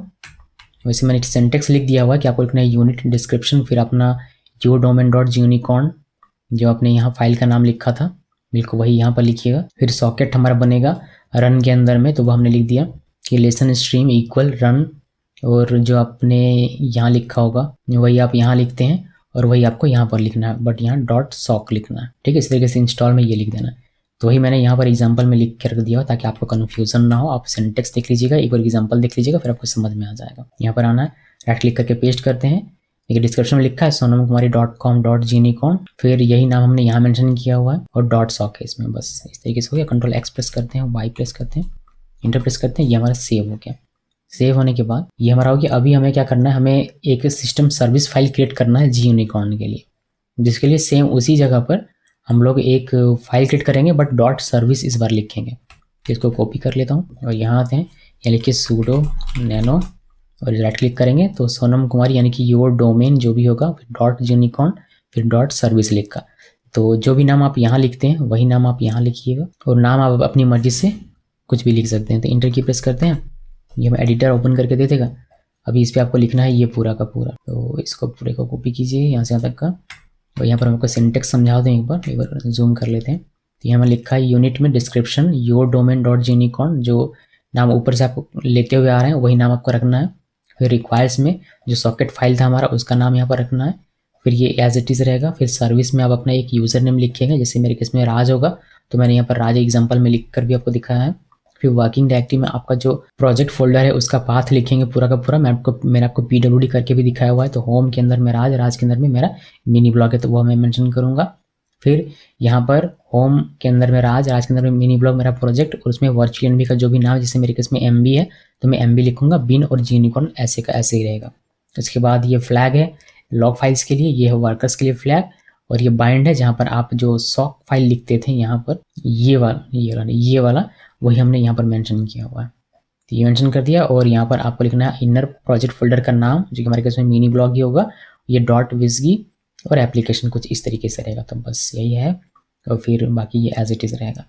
तो इसी को हमने कॉपी किया यहाँ से यहाँ तक का, अगर नहीं किया था तो दोबारा से कर लिया, और फिर यहाँ आना है, राइट क्लिक कीजिए, ये पेस्ट हो जाएगा। और इसको दोबारा से डिस्कस नहीं करते हैं, मैंने तो आपको तो बता ही दिया कि यहाँ पर आपको अपना yourdomain.gunicorn ये लिखना है, फिर आपका अपना domain.gunicorn.socket फाइल जो हमने नाम रखा था वह लिखा। फिर यहाँ पर अपना यूज़र नेम लिखना है, जैसे मेरा यूज़र नेम राज है तो राज ग्रुप पे लिख दिया।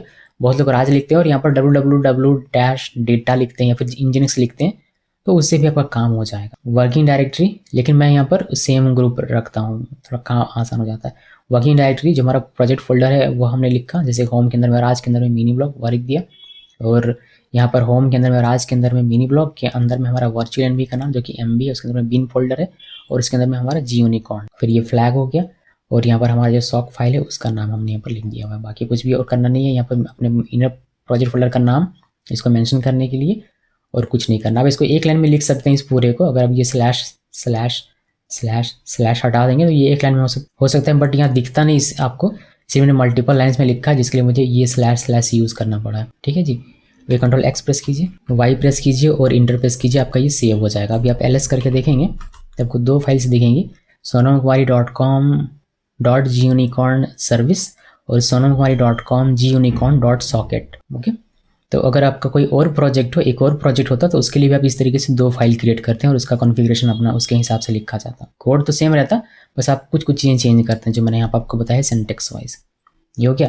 अब आपको सारी चीज़ों को स्टार्ट करना है एक एक करके, जैसे सॉकेट फाइल को पहले स्टार्ट करते हैं फिर सर्विस को स्टार्ट करेंगे, तो उसके लिए आपको sudo ctl स्टार्ट और जो भी आपका सॉकेट फाइल का नाम है वो लिखिए। मैंने इसको कॉपी किया और इसको क्लियर कर लेते हैं, क्लियर किया और यहाँ पर पेस्ट करेंगे। एंटर की प्रेस करेंगे, ये हमारा स्टार्ट हो गया। अभी वापस से फिर सर्विस के लिए, तो यहाँ पर इसको कॉपी करते हैं और पेस्ट करते हैं, ये सर्विस ही हमारा स्टार्ट हो गया। अब ये रिस्टार्ट के बाद भी हमारा स्टार्ट हो सके इसलिए हमें इसको इनेबल करके रखना पड़ेगा, जिसके लिए हम लोग रन करेंगे यहाँ पर। तो सॉकेट को पहले इनेबल करते हैं, इसको कॉपी किया, राइट क्लिक करते हैं, एंटर की प्रेस किया, तो ये हमारा एक सिंबॉलिक लिंक बना देता है। उसके बाद फिर आप सर्विस फाइल के लिए भी करेंगे सेम, इसको कॉपी किया, कॉपी करने के बाद यहाँ राइट क्लिक करना है, पेस्ट करना, ये भी हमारा सिंबॉलिक लिंक बना के हमें दे देगा। ये हो गया। अब हमें लोग चेक कर सकते हैं कि हमारा ये सॉकेट फाइल और सर्विस फाइल रन कर रहा है या नहीं, बिकॉज ये यूज़ होगा। इसको राइट क्लिक करते हैं, हमने क्या किया, sudo ctl स्टेटस और जो फाइल का नाम था वो लिख कर एंटर की प्रेस करेंगे। देखिए एक्टिव एंड रनिंग स्टेट में है, कंट्रोल सी प्रेस करके इससे बाहर आइए। इस तरीके से सर्विस को देखिए, उसको देखने के लिए आपको इसको कॉपी करेंगे, कॉपी किया, यहाँ पर आके पेस्ट कीजिए और एंटर की प्रेस करते हैं। Active and running, control C press कीजिए, ये भी हमारा एक्टिव एंड रनिंग में है।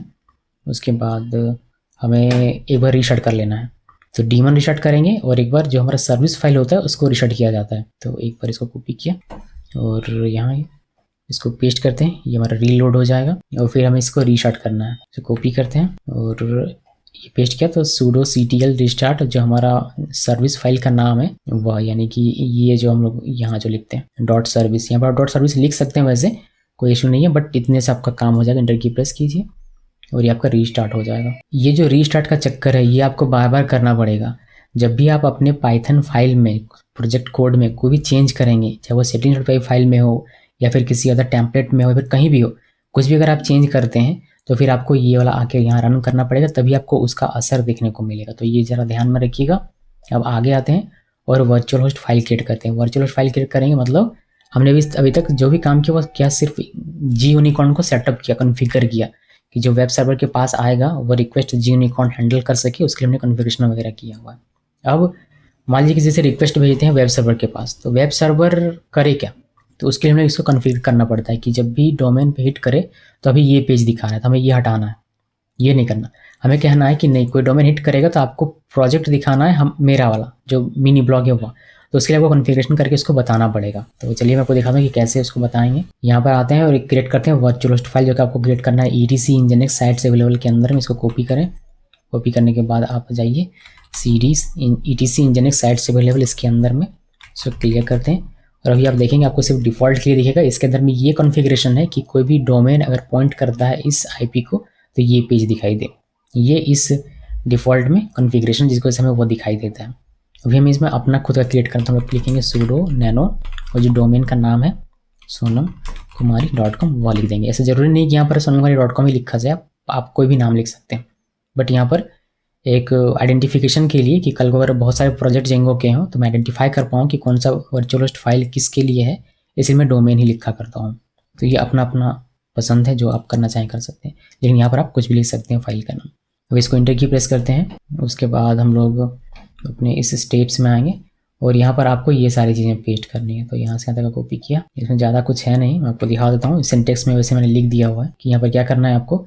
ये 8080 सेम रहेगा। यहाँ पर आपको सर्वर नेम में अपना डोमेन का नाम लिखना है और एक बार और डोमेन का नाम लिखना है, लेकिन www के साथ।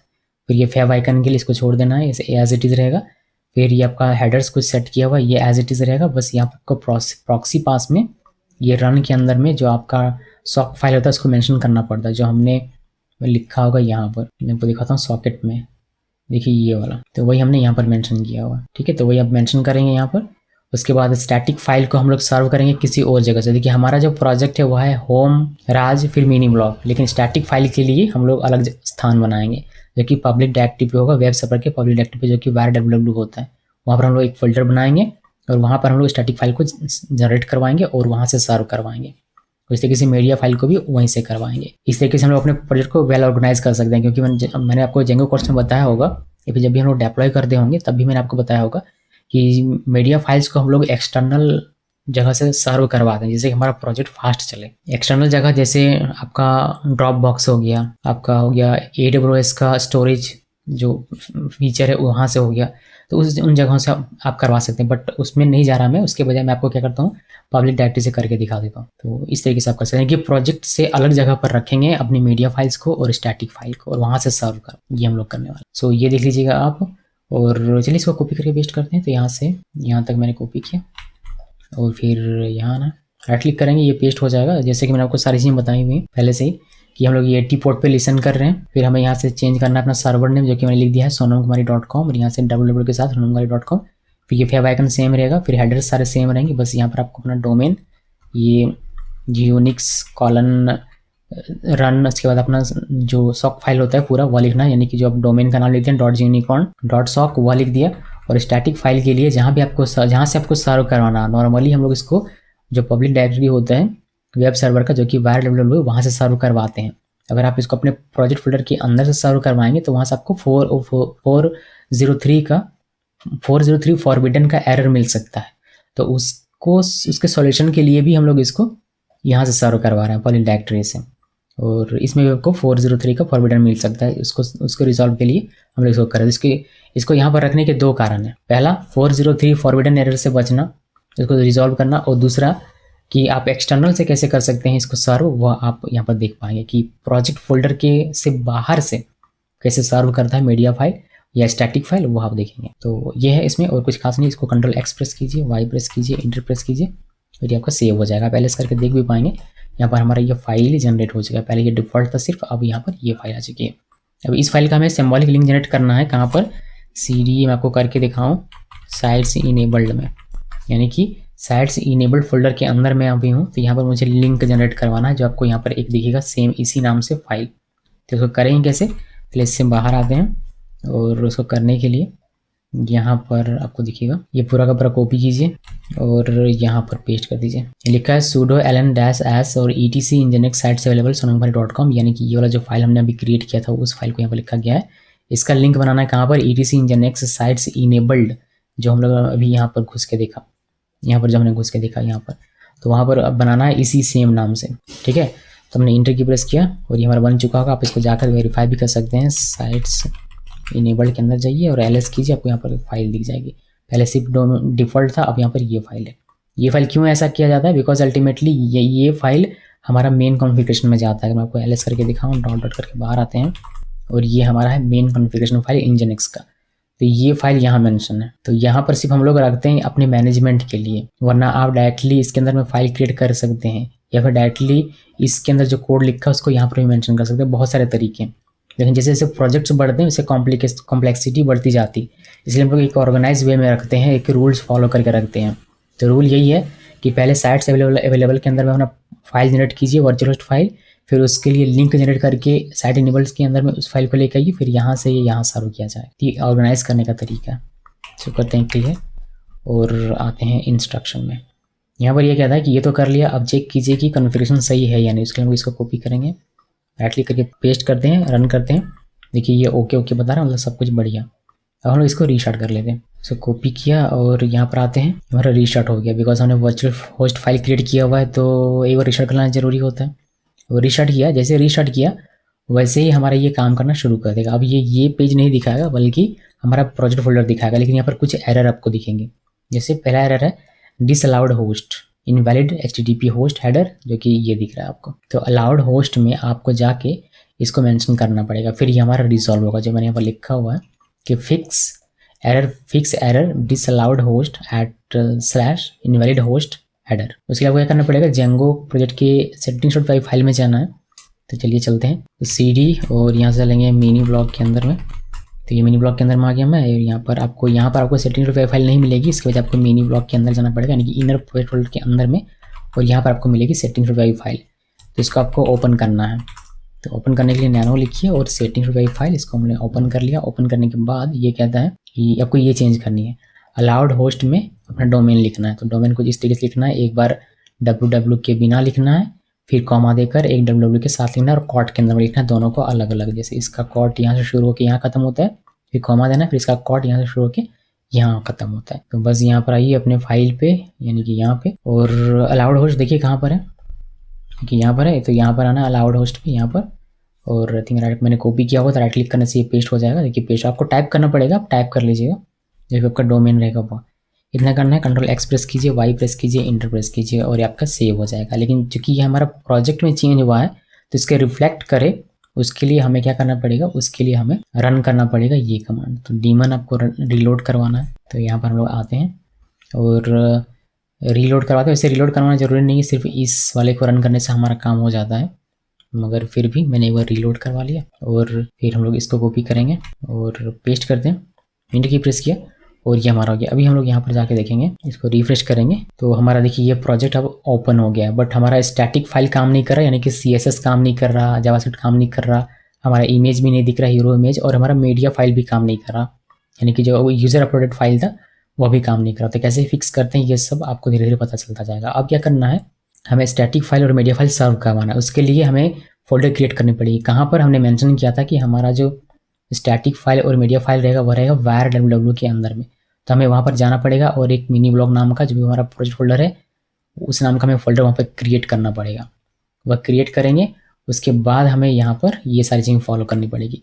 तो चलिए हम लोग चलते हैं पहले var www के अंदर में, जैसे कि यहाँ पर कह रहा है कि create required directories inside var www, we will use it to serve static and media files only. तो चलिए चलते हैं var www करके, यहाँ पर आया मैं और cd var www इसको करते हैं क्लियर।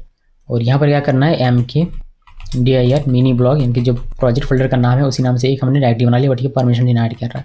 हम लोग सूडो लगा के करते हैं mkdir मिनी ब्लॉग और यहाँ पर आपको एक फोल्डर दिख जाएगा मिनी ब्लॉग नाम से। अभी इस फोल्डर के अंदर चलते हैं, इसके अंदर आया मैं। अभी आप देखेंगे इसमें कोई हमारा फोल्डर वगैरह फाइल वगैरह नहीं है, ये बस खाली एक फोल्डर है। इसके बाद क्या था कि mkdir करके प्रोजेक्ट फोल्डर आपने क्रिएट कर लिया, हाँ क्रिएट कर लिया। अब इसके अंदर में जाइए, मैं इसके अंदर में ही हूँ। अब आपको करना क्या है, सूडो mkdir स्टैटिक फोल्डर और मीडिया फोल्डर, दो फोल्डर बनाने। इसको कॉपी करते हैं और यहाँ पर राइट क्लिक करते हैं, तो सूडो mkdir एक स्टैटिक फोल्डर बनेगा, एक मीडिया फोल्डर बनेगा। एंटर की प्रेस कीजिए और ls करेंगे, आपको दो फोल्डर यहाँ पर दी जाएगा, मीडिया और स्टैटिक। बहुत अच्छी बात है। ये करने के बाद आपको अपने प्रोजेक्ट फोल्डर का मालिक बना देना है अपने इस यूज़र को, जो यूज़र अभी इसमें काम कर रहा है। तभी जब हम लोग Python manager py collect static करेंगे तो हमारा ये फोल्डर वगैरह जनरेट कर पाएगा, वरना नहीं कर पाएगा। अभी क्या है अभी मैं आपको दिखाता हूँ, समझ में आ जाएगा आपको। cd करके इससे बाहर आते हैं, जो करते हैं क्लियर। अभी ll करके मैं आपको दिखाऊँ तो जो मिनी ब्लॉग हमारा प्रोजेक्ट फोल्डर बना हुआ है अभी जो हमने क्रिएट किया, उसका मालिक है रूट। तो राज इसमें काम नहीं कर सकता, तो राज ही तो रन करेगा ना, कि कल को पाइथन मैनेजर पे जो भी रन करेगा वो राज रन करेगा, बिकॉज राज यूज़र के अंदर ही हमारा प्रोजेक्ट है। तो राज तो इस पर काम नहीं कर पाएगा, तो हम लोग क्या करेंगे, इस मिनी ब्लॉक का मालिक बना देंगे राज यूज़र पे। इस यूज़र को बस चेंज करवा देना। तो वह करेंगे हम लोग कैसे, sudo chon-r और जो भी आपका यूज़र नेम होगा वह लिखिएगा, जो यूज़र का ग्रुप होगा वह लिखिएगा। मैं यहाँ पर ग्रुप लिख दूंगा, ये यूज़र ही लिख दिया मैंने, जो ग्रुप लिख देना है।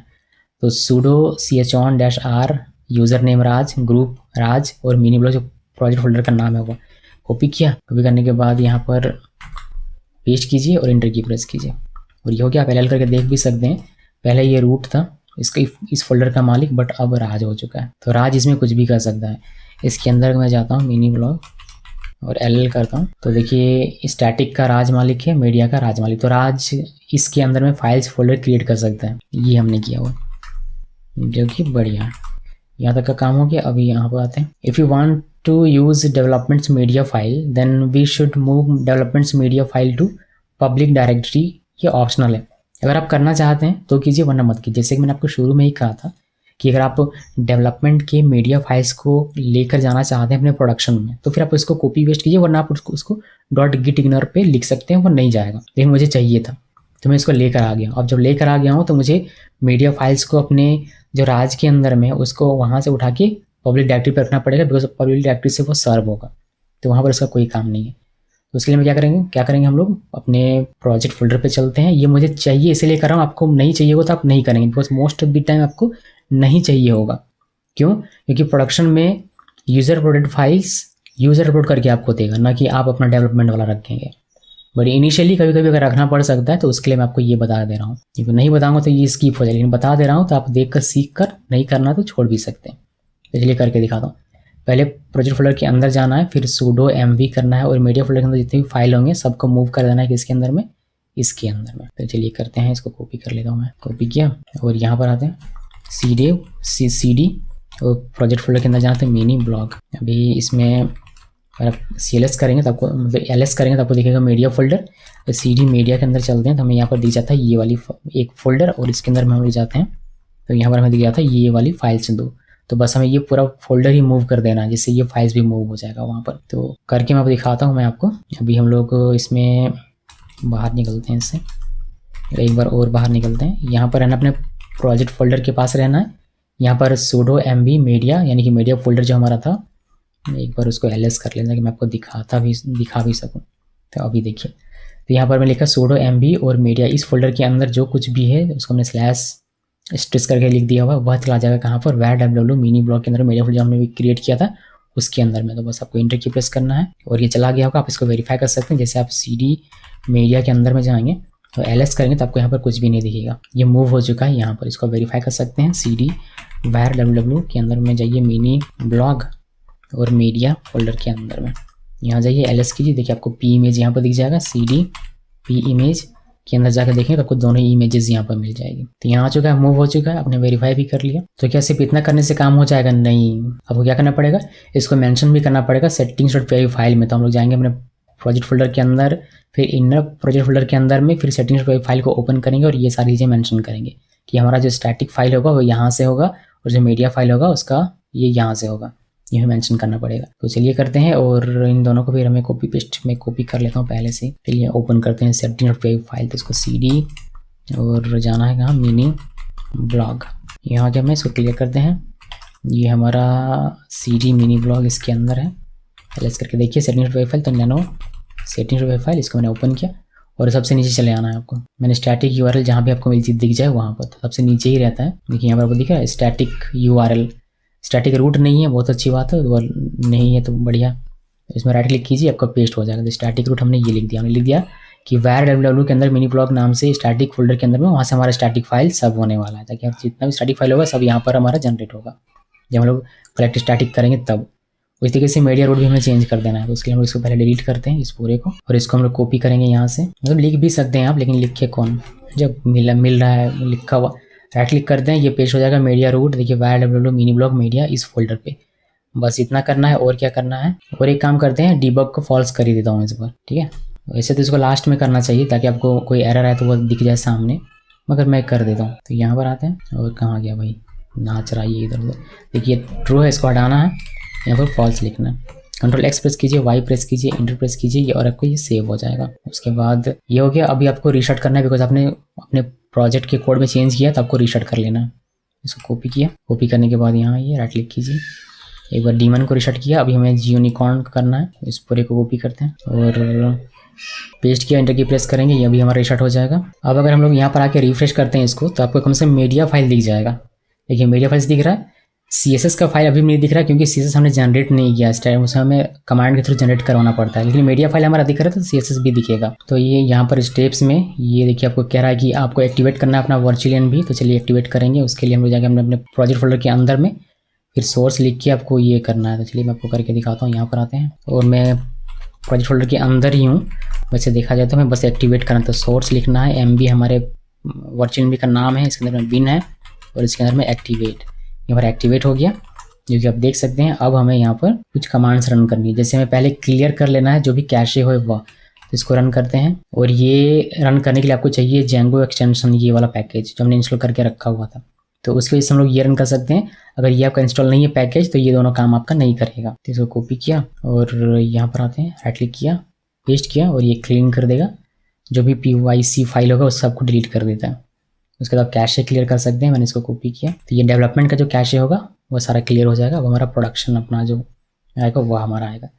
इसको हमने रन किया। अब इस कलेक्ट स्टैटिक इसको कॉपी करते हैं और हमारा CSS फाइल जनरेट होने वाला है अब, जहाँ कहाँ पर var www mini blog / static folder के अंदर में, इंटर की प्रेस किया और आपको दिख जाएगा कि 141 इतना हमारा जनरेट हुआ। कहाँ पर var www के अंदर में, ब्लॉग के अंदर में, स्टैटिक फोल्डर के अंदर में। इसको मैं थोड़ी देर में ले जाकर दिखाऊंगा, लेकिन ये करने के बाद आपका CSS वर्क करना शुरू कर देगा। आप यहाँ पर आइए, इसको रिफ्रेश कीजिए, देखिए CSS आपका काम करना शुरू कर चुका है। तो CSS काम कर रहा है, मीडिया फाइल भी काम कर रहा है। इसके बाद अगर डेटाबेस में अगर आपने कोई चेंजेस किया तो उसके लिए आपको मेक माइग्रेशन करना पड़ेगा और यहाँ पर आके इसको रन करना पड़ेगा। तो Python manager py make migration और नो चेंज डायरेक्टरी, बिकॉज हमने कोई चेंज नहीं किया था, इस तरीके से फिर आपको माइग्रेट भी करना पड़ेगा। तो यहाँ पर माइग्रेट भी कर लेते हैं, इसमें भी कुछ नहीं आपको मिलने वाला है। तो ये भी हो गया, बट मेरी मैंने आपको करके दिखा दिया। ये नॉर्मल प्रोसेस होता है। अगर आपका कोई सुपर यूज़र नहीं है तो आप सुपर यूज़र क्रिएट कर सकते हैं। जैसे एडमिन यूज़र कोई नहीं है तो आप क्रिएट कर सकते हैं इस कमांड का यूज़ करके। फिर धीरे धीरे आपको फॉलो करना पड़ेगा कुछ स्टेप, बट मैं नहीं कर रहा हूँ, मगर मैं इसको रन करके आपको दिखा देता हूँ। यहाँ पर आया मैं, कहाँ पर आया मैं, यहाँ पर आया मैं, और राइट क्लिक करके पेस्ट करते हैं, इंटर की प्रेस करेंगे। यहाँ पर पूछेगा कि आप यूज़र नेम क्या रखना चाहते हैं, फिर आप ईमेल क्या रखेंगे, फिर पासवर्ड क्या रखेंगे, तो आप उससे फिल कीजिएगा, आपको एक सुपर यूज़र क्रिएट हो जाएगा जो कि आपका एडमिन रहेगा। फिर आप उसको एडमिन पैनल पे यूज़ कर सकते हैं। मैं Ctrl+C प्रेस करके इसको कैंसिल कर देता हूँ, ठीक है। और एडमिन भी मेरा यहाँ से काम करेगा, /admin में आपको दिखा दूँ तो देखिए एडमिन ये मेरा काम कर रहा है। तो आप इस पर भी लॉगिन कर सकते हैं सुपर यूज़र क्रिएट करके, और यहाँ से भी लॉगिन कर सकते हैं सुपर यूज़र का यूज़ करके। अभी स्टेप्स कहाँ गया भाई। अब फाइनली आप इसको डीएक्टिवेट कर लीजिए, बिकॉज इसका अभी के लिए कोई काम नहीं है। जब भी आप पाइथन मैनेजर.py इस तरीके से रन करेंगे तो आपको इसके अंदर आकर ही रन करना है, भूलना नहीं है। डीएक्टिवेट करते हैं, इंटर की प्रेस किया, ये डीएक्टिवेट हो गया। अब एक बार ऐसे ही अपनी संतुष्टि के लिए आप एक बार इसको रीलोड कर लीजिए और GUnity को भी रीस्टार्ट कर लीजिए। इंटर की प्रेस करते हैं, ये रीलोड हो गया। और फिर इसको भी एक बार रीस्टार्ट कर लेते हैं। ये फाइनल स्टेप्स हैं हमारे, रीस्टार्ट कर लिया। और एक बार वेब सर्वर को भी रीस्टार्ट कर लेते हैं या फिर रीलोड कर लेते हैं। इसको कॉपी किया और रीस्टार्ट कर लिया। अब देखते हैं कि हमारा वेबसाइट सही तरीके से काम कर रहा है या नहीं कर रहा, फिर आगे मैं आपको ये बताऊंगा। तो पहले आप चेक करते हैं सब कुछ, हमने कॉन्फ़िगरेशन वगैरह कर लिया। देखिए हमारा साइट सही तरीके से काम कर रहा है। तो मैं क्या करना चाहूँगा, मैं साइन अप में आता हूँ और एक नया यूज़र क्रिएट करते हैं। हम यूज़र क्रिएट करेंगे, इसमें से रोहित नाम से क्रिएट करते हैं। रोहित लिखा, user name, first name Rohit Kumar और rohit@gmail.com मैंने लिख दिया। पासवर्ड लिखिए, कोई भी बड़ा सा लिखना पड़ेगा, सही, छोटा लिखने से काम नहीं बनेगा। तो मैं इसमें एक पासवर्ड लिख देता हूँ स्ट्रॉन्ग सा, और इसमें एक पासवर्ड लिख देते हैं स्ट्रॉन्ग सा। फिर सबमिट में क्लिक करेंगे और ये ऑथर हमारा क्रिएट हो जाना चाहिए। देखिए यहाँ पर मिल रहा है कि आप क्रिएट हो चुका है। अब आप लॉगिन कर लीजिए। तो लॉगिन में क्लिक करते हैं और यहाँ से रोहित था हमारा यूज़र नेम, आई बिलीव। यहाँ पर लॉगिन हो गया। लॉगिन कर रहे हैं, मतलब हुआ नहीं है। और पासवर्ड लिख लूँ मैं ज़रा। ये लॉगिन में क्लिक किया और ये हमारा लॉगिन हो जाना चाहिए। देखिए लॉगिन हो गया। 2 पोस्ट दिख रहा है, बट सबको डिलीट नहीं कर सकते बिकॉज आपने इसको क्रिएट नहीं किया। डिलीट करने का ऑप्शन सिर्फ और सिर्फ एडमिन के पास है, लेकिन आप नया पोस्ट ऐड कर सकते हैं। तो मैं ऐड पोस्ट पे क्लिक करता हूँ और यहाँ पर लिखते हैं टाइटल 1 और यहाँ लिखते हैं बॉडी 1 और एक इमेज हमें चूज़ करना है। तो यहाँ पर चूज़ में क्लिक किया, SS सर्टिफिकेट वाला लेते हैं, ओपन ऐड में क्लिक किया और ये एक नया पोस्ट हमारा हो जाना चाहिए, ब्लॉग पोस्ट। देखिए डैशबोर्ड में जाएंगे, आपको यहाँ पर दिख जाएगा, इमेज भी दिख रहा है और सब कुछ दिख रहा है। आप होम में जाकर इसको वेरीफाई कर सकते हैं, एक नया पोस्ट आपको दिख जाता है। तो बस हमारी जो वेबसाइट है वो सही तरीके से काम कर रही है। डिलीट का काम सिर्फ एडमिन का। अगर मैं इसको लॉग आउट कर दूँ और एडमिन से लॉगिन करूँ, देखिए एडमिन का यूज़र नेम है एडमिन और उसका पासवर्ड भी एडमिन ही मैंने रखा होगा, ज़्यादा मुझे याद है। लॉगिन में क्लिक करते हैं और ये एडमिन लॉगिन हो गया तो इसको डिलीट का ऑप्शन मिलता है। और ये एडमिन है तो इसका कोई नाम भी नहीं है, गुमनाम है। ये लॉग आउट करते हैं, यानी कि हमारा प्रोजेक्ट सही तरीके से काम कर रहा है। अब देखिए स्टेप्स में आगे क्या लिखा है। आगे लिखा है कि चूंकि हमने गिटहब का यूज़ किया हुआ है इसको कॉपी करने के लिए, तो ये आप आगे फीचर अवेल कर सकते हैं। कौन सा फीचर? कि now you can make some changes in your project local development VS code and pull it on remote server. ये तभी कर सकते हैं जब आपने गिटहब का यूज़ किया। तो हमने तो गिटहब का यूज़ किया हुआ है, यहाँ पर मैंने आपको दिखा भी था कि हम लोग गिटहब का यूज़ कर रहे हैं। तो ये फीचर हम लोग अवेल कर सकते हैं। उसके लिए क्या करना पड़ेगा, पहले चेंज कीजिए, फिर उसको रिमोट सर्वर में दिखाने के लिए आपको पुल करना पड़ेगा, फिर आपको एक बार रीस्टार्ट करना पड़ेगा। कम से कम ये रन करना पड़ेगा, ये नहीं भी रन करें तो भी आपका चलेगा। तो आपको करके दिखाता हूँ। अभी हम लोग यहाँ पर आते हैं। मान लीजिए कि हम लोग यहाँ पर कहाँ पर करें, अबाउट पेज में करते हैं यहाँ पर। तो अबाउट पेज में मुझे यहाँ पर कुछ और लिखना है, जैसे 1 2 3 लिखना है, फिर हेलो कुछ भी लिखना है, तो मुझे लिखना है। तो मैं क्या करूँगा, मतलब मेरे प्रोजेक्ट में कुछ भी चेंज होने वाला है तो मैं क्या करूँगा, मैं ये अपने कोड में जाऊँगा, यहाँ से ब्लॉग में टेम्पलेट में about.html में, और यहाँ पर मुझे चेंज करना है कि यहाँ लिखना 1 2 3। सेव किया। अब ये मुझे अपने प्रोडक्शन पे लेके जाना है, तो उसके लिए मैं करूँगा गिटहब है, तो गिटहब में मैं पहले पुश करूँगा, ABT कमेंट लिख दिया, कमिट किया और इसको मैंने पुश कर दिया। ये मेरे गिटहब में अभी जा रहा है, तो ये यहाँ से यहाँ पर आएगा। आप इसको देखिए, रिफ्रेश करके देखिए, आपको ABT यहाँ पर दिख जाएगा। तो ये हमारा यहाँ पर आ चुका। अब यहाँ पर आने का मतलब ये नहीं कि यहाँ पर आपको दिखने लगेगा, नहीं, आपको यहाँ पर दिखने के लिए पहले रिमोट सर्वर में गिटहब से रिमोट सर्वर पे लेके जाना पड़ेगा, जिसके लिए आप गिट पुल करेंगे अपने प्रोजेक्ट फोल्डर में जाकर। तो मैं अपने प्रोजेक्ट फोल्डर में हूँ, जी हाँ वहीं पर हूँ। अभी सिंपली क्या करना है, गिट पुल लिखिए, एंटर की प्रेस कीजिए और जो भी चेंज था वह चेंज खींच के ये ले आके चलाएगा। यहाँ पर देखिए about.html में एक चेंज आपका हुआ है, वो यहाँ पर बता रहा है।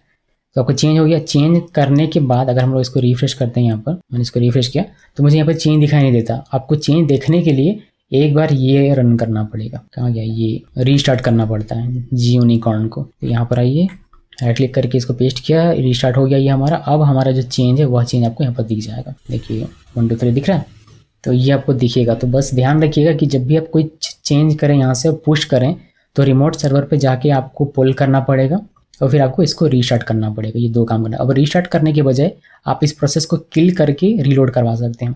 वह भी मैं आपको एग्जांपल में एक दिखा देता हूँ कि वह कैसे करते हैं। उसके लिए एक और चेंज कर दें, तो यहाँ पर 1 2 3 की जगह पर मैं लिख देता हूँ हेलो।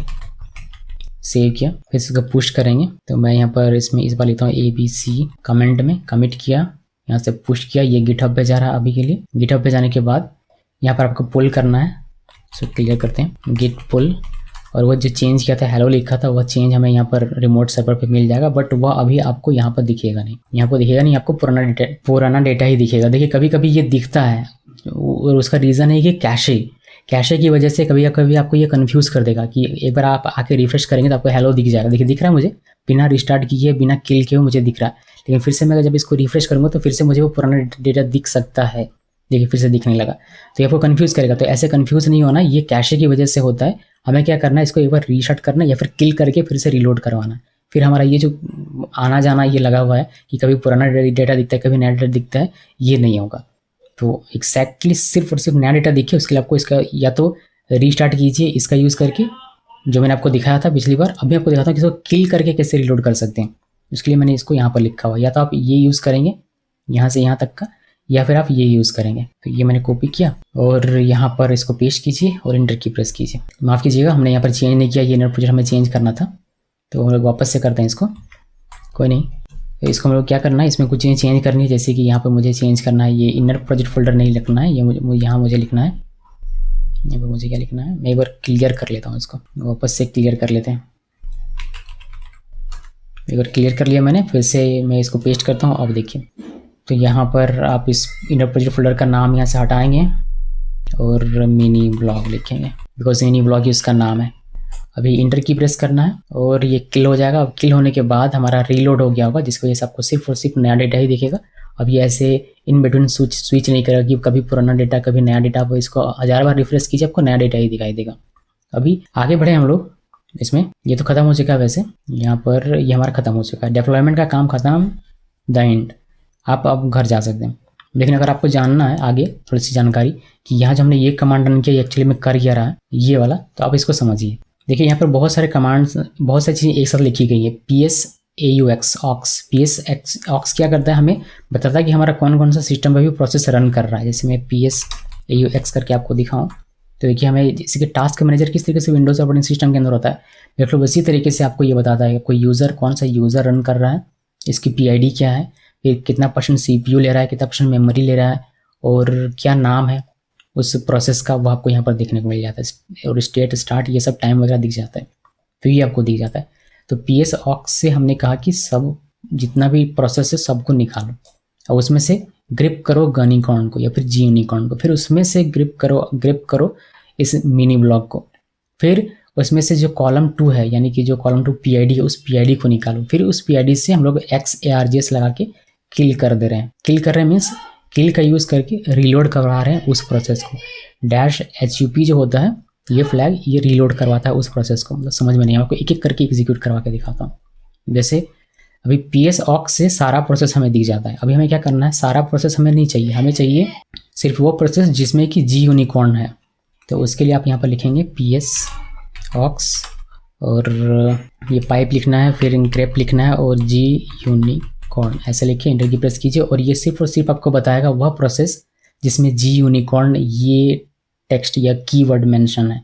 देखिए यहाँ पर ये सारी चीज़ें हैं जिसमें ये मेंशन है। अब हो सकता है कि GUnicorn में आपका मल्टीपल प्रोजेक्ट चल रहा हो, तो फिर आप अगर इसी में से किल कर देंगे तो फिर सारा आपका रीलोड हो जाएगा। तो वैसा नहीं करना, सिर्फ और सिर्फ sonamkumari.com पर जो प्रोजेक्ट है डोमेन पे उसको करवाना है। तो उसके लिए एक बार और हम लोग ग्रिप करवाते हैं, जिसके लिए हम लोग यहाँ पर ये वाला लिखते हैं कि यहाँ से तक का कॉपी कर लो, कॉपी किया और यहाँ पर आके पेस्ट करते हैं। अभी ये मिनी ब्लॉक यानी कि GUnicorn में तो बहुत सारा प्रोजेक्ट होगा, तो उस प्रोजेक्ट में सिर्फ मिनी ब्लॉक वाला जो प्रोजेक्ट है सिर्फ उसको फिल्टर करो। तो उसको ही फिल्टर करके बताता है, जिससे आपको हाईलाइट हो कि ये दिख जाता है मिनी ब्लॉक। अब यहाँ पर आप मिनी ब्लॉक लिखने के बजाय जो डोमेन नेम होता है उसको भी लिख सकते हैं। अगर आपने अपने सॉकेट फाइल GUnicorn के सर्विस फाइल पे अगर योर डोमेन .GUnicorn करके लिखा होगा तो फिर आप उसको डोमेन को भी यहाँ मेंशन कर सकते हैं। जिससे क्या होता है, ये आपको ये वाला वर्ड हाईलाइट करके दिखाता है, देखिए ये वाला। तो बस ये फिल्टर करने का तरीका है। अब कीवर्ड अपना खुद से चूज़ कर सकते हैं कि किस कीवर्ड के बेस पर आपको फिल्टर करना है अपना ये प्रोसेस। तो यहाँ तक हो गया। उसके बाद ये जो हमारा पूरा का पूरा आया हुआ है, ये पूरा का पूरा, इसमें से जो PID है, इन सभी प्रोसेस की जो PID उसको लिस्ट करवाना है। तो PID हमारे सेकंड कॉलम में, जैसे मैंने आपको यहाँ पर दिखाया था, तो उसी के लिए यहाँ लिखा गया कि AWK लिखो और जो सेकंड कॉलम है उसको लिस्ट करो।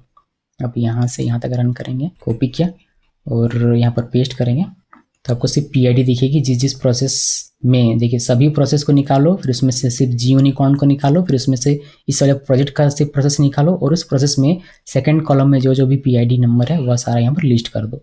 ये लिस्ट कर दिया। अब सिंपली इस लिस्ट में से क्या करना है, यहाँ पर ऊपर में कि किल HUP यानी कि जो प्रोसेस है जिस भी कभी ये PID मिला हुआ है, मैं इसको पहले एक बार कॉपी कर लेता हूँ ताकि स्क्रॉल अप स्क्रॉल डाउन ना करना पड़े। इसको कॉपी करते हैं और यहाँ पर लिखते हैं। देखिए यहाँ पर लिख दिया, अरे क्या गड़बड़ हो गया। देखिए मैंने इसको ठीक कर लिया।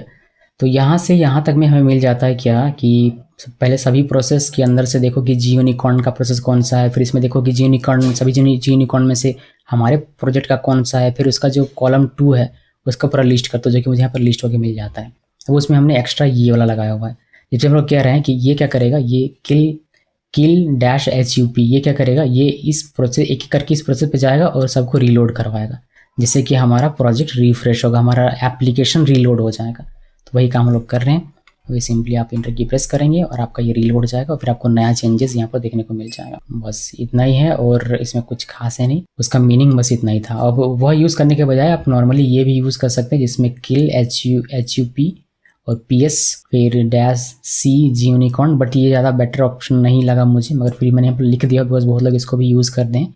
ये ज़्यादा बेहतर है, ज़्यादा स्पेसिफिक होकर ये काम करता है, इसी से मैंने इसको यूज़ किया हुआ। बाकी आप चाहें तो इसको भी यूज़ कर सकते हैं, मतलब ये ज़्यादा मीनिंगफुल लगता है, समझ में आता है कि हम लोग कर क्या रहे हैं इस चीज़ से। बाकी आप इसको भी यूज़ कर सकते हैं अगर करना चाहें तो बस यही था हमारा, और इसमें कुछ है नहीं। इतना अगर आपने सीख लिया तो बहुत अच्छी बात है। अभी मैं आपको बताता हूँ कि ये ऑटोमेट आप कैसे कर सकते हैं। आप डेवलपमेंट कर चुके हैं, आप घर जा सकते हैं अभी यहाँ से समझ के, लेकिन आपको जानना है कि Django डेवलपमेंट कैसे ऑटोमेट करते हैं GitHub एक्शन का यूज़ करके, तब आगे फॉलो करते रहिए।